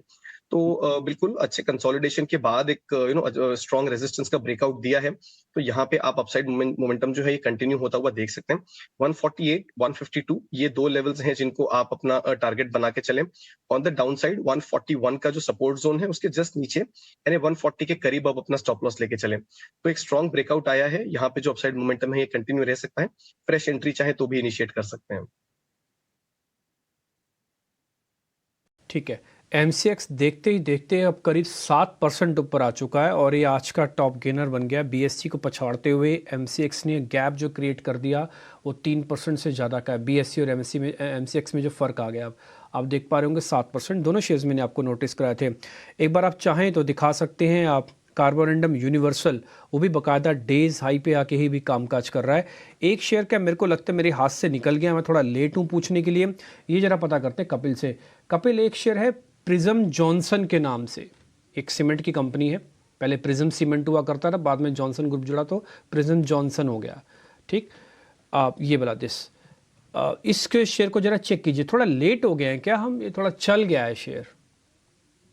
जी, ये स्टॉक मींस लेट्स से जो स्टॉक का आपने जिक्र किया, जीपीपीएल, प्रिज्म, बिरला कॉर्पोरेशन, जो मेरा एक स्टॉक रहा हुआ था, वो तीनों के तीनों मेरे एक रडार में रहे हुए थे। स्टॉक में लेट हो रहा तो मैं नहीं कहूंगा कि अच्छे टाइम पे के बाद में हमने इसको फिर से रीइनिशिएट किया है। स्टॉक का जो अभी का जो हम देखते हैं तो इन रियलिटी स्टॉक्स तो चल रहे हैं, लेकिन जो बिल्डिंग मटेरियल के जो स्टॉक्स होते हैं वहां पे भी हमें काफी अच्छी तेजी देखने मिल रही है। और ये स्टॉक का हम हायर टाइम फ्रेम के चार्ट में देखता हूँ तो 2015 से लेके 2021 मींस 2023 तक, यानी अभी तक के जो टाइम था उसका 172 का जो 150 का जो लेवल था वो काफी एक रेजिस्टेंस लेवल बनता हुआ आ रहा था। तो यही एक फर्स्ट महीना है जहां पे स्टॉक ने अपने 5 से 6 साल का जो कंसोलिडेशन पैस था वहां का हमें एक ब्रेकआउट देखने मिला हुआ है। और ब्रेकआउट तो हायर टाइम फ्रेम में आ गया है, लेकिन लो टाइम फ्रेम पे भी एक अच्छी मोमेंटम आई हुई थी। 3-4 दिन का पॉज बना के आज फिर से स्टॉक में फिर से अपसाइड मोमेंटम देखने मिल रहा है। तो मुझे लग रहा है कि स्टॉक की अपसाइड मोमेंटम और भी कंटिन्यू रहेगी। डेली हायर टाइम फ्रेम का स्ट्रक्चर काफी अच्छा है और डेली चार्ट में मोमेंटम हमें देखने मिल रही है। स्टॉप लॉस थोड़ा सा ज्यादा होगा 165 के अराउंड, तो यानी 6 से 7 रुपए का यहाँ पे स्टॉप लॉस रहेगा, लेकिन इस स्टॉप लॉस के बेस पे हम इस स्टॉक को अच्छी फिर से नई मूव राइट कर सकते हैं। ठीक है, एक शेयर मेरे को कुछ आपसे पता करना है, आपको याद भी होगा हमने काफ़ी बार इस शेयर के बारे में डिस्कस किया था और ये बताया था सीरीज तक इसको आप रख लो। उस शेयर का नाम था चंबल फर्टिलाइजर्स। इसका जो मार्केट लॉट है 1900 का है, मैं रफ 2000 मानता हूँ और करीब हमने 300 के आसपास आपको शेयर बताया था। 15 रुपये ऊपर है। 2000 के हिसाब से अगर आप गुना करेंगे तो आप खुद समझ गए होंगे, आपको ठीक ठाक अमाउंट यहाँ पे आ गई है। क्या मेरे को रोल करना चाहिए या फिर इसी सौदे की कटान कर देनी चाहिए इसी नवंबर सीरीज में? मैं 15 रुपये के गेन पे हूँ, 2000 का लॉट है। जब भी रोल बिल्कुल करके चलें। यहाँ पे स्टॉक आपको थोड़ा सा साइडवेज होता हुआ नजर आया है, बट मेरे हिसाब से ये जो साइडवेज मोमेंटम है with a positive bias, that is also because of the expiry play. Otherwise अगर आप देखें तो ओवरऑल सेटअप स्ट्रक्चर जो है ये बिल्कुल इंटैक्ट है।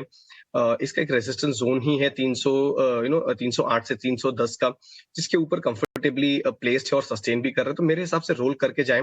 अब आप प्रॉफिट में हैं तो अच्छी बात है कि आपको ट्रेलिंग स्टॉप लॉस लगाने की अपॉर्चुनिटी मिलेगी, तो रोल करें और 310 का जो सपोर्ट जोन है इसके आसपास अपना ट्रेलिंग स्टॉप लॉस बना के चलें। बट ओवरऑल मोमेंटम अभी स्टॉक का पॉजिटिव है। On the upside I won't be surprise कि यहाँ पे स्टॉक आपको 322 से लेके 328 तक के लेवल्स भी आने वाले महीने में, विच इज दिसंबर के महीने में दिखा दे। और स्टॉप लॉस जैसा कि मैंने बताया ट्रेलिंग स्टॉप लॉस लेके चले 308 से 310 का जो रेंज है इसके पास। ये तो चंबल फर्टिलाइजर पे बात हुई, लेकिन कपिल पिछले हफ्ते भी और आप इनफैक्ट आज भी आप देखें तो कुछ ऑटो एंसिलरी के स्टॉक्स हैं जिनमें अच्छी खासी मूव थी, फॉलो अप बाइंग उनमें आज नहीं दिख रही है, सुब्रोस, फीएम जैसे स्टॉक्स। लेकिन आप दूसरे सेट ऑफ स्टॉक्स देख सकते हैं, मुंजाल ऑटो जैसे स्टॉक्स, उनमें एक अच्छी खासी मूव थी। आज आपको दूसरे स्टॉक्स दिख रहे हैं, सुब्रोस फ्लैट दिख रहा है आपको, आप राणे होल्डिंग जैसे स्टॉक्स दिख रहे हैं, शिवम ऑटोटेक जैसे स्टॉक्स दिखाई दे रहे हैं। ऑटो एंसिलरी में गिब्रिल जैसे स्टॉक्स फ्लैट है। इस वक्त ऑटो एंसिलरी में कौन से सबसे स्ट्रॉन्ग सेट ऑफ स्टॉक्स दिख रहे हैं?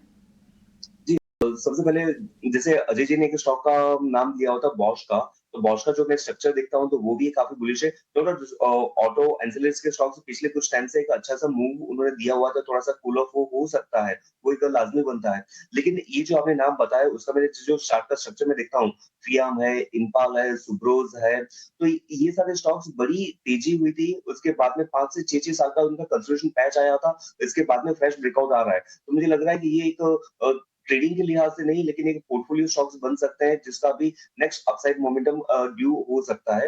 लेकिन करंटली जो हमें एक स्ट्रॉन्ग मुझे जहाँ पे मोमेंटम बिल्ड होता हुआ दिखने मिल रहा है, तो वहाँ पे बॉश का जो स्ट्रक्चर है काफी बढ़िया स्ट्रक्चर है, क्योंकि वो उसने 2015 से लेकर 2023 यानी 8 साल का जो फॉलिंग ट्रेंड लाइन था वो उसका ट्रेंड लाइन का ब्रेकआउट भी आया हुआ है। 4 साल का उसने बेस बनाया हुआ है, उसका भी एक ब्रेकआउट आ रहा है, तो 21,000 के लेवल के अराउंड चल रहा है। तो नेक्स्ट बेस अपसाइड पोटेंशियल इस स्टॉक के 25,000 की हम मुझे देखने मिल रही है। बॉश पर ही आपका कॉन्फिडेंस यहाँ रहेगा।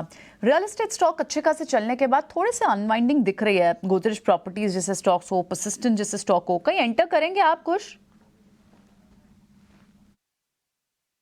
तो यहाँ पे थोड़ा सा वेट एंड वॉच की रणनीति अपनाएंगे। ओवरऑल देखिए सेटअप जो है ये मुझे अभी भी यहाँ पे सबका पॉजिटिव लग रहा है। अगर आप देखें तो प्रेस्टीज एक स्टॉक है जिसपे फिलहाल कोई हमें ऐसा इम्पैक्ट नहीं देखने मिला है। अब Godrej properties is consolidating with a positive bias, तो यहाँ पे अगर आप चाहें तो इस कंसोलिडेशन का फायदा उठा सकते हैं। यहाँ पे अगर आपको फ्रेश एंट्री लेनी हो तो आप 680 एंड देन 700 के 2 टारगेट्स के लिए प्ले करें। इसका जो 20 डे मूविंग एवरेज है उसके सपोर्ट पे स्टॉक काफी समय से ट्रेड कर रहा है, कंसोलिडेट कर रहा है। तो it will not be a bad idea. Breakout की तैयारी है यहाँ पे कि बाकी स्टॉक्स ऑलरेडी अच्छा खासा रनअप दिखा चुके हैं, तो 650 के करीब स्टॉप लॉस लेके चलें। और अपसाइड जो है जैसे मैंने बताया यहाँ पे काफी अच्छा बन रहा है because the consolidation is with a positive bias. तो गोदरेज प्रॉपर्टीज आप यहाँ पे लेके चल सकते हैं। और जैसे मैंने कहा प्रेस्टीज, इसको भी आप बिल्कुल अपने रेडार पे लेके चलें। ओके, ठीक है, इसे रडार पर रखने की बात कर रहे हैं आप।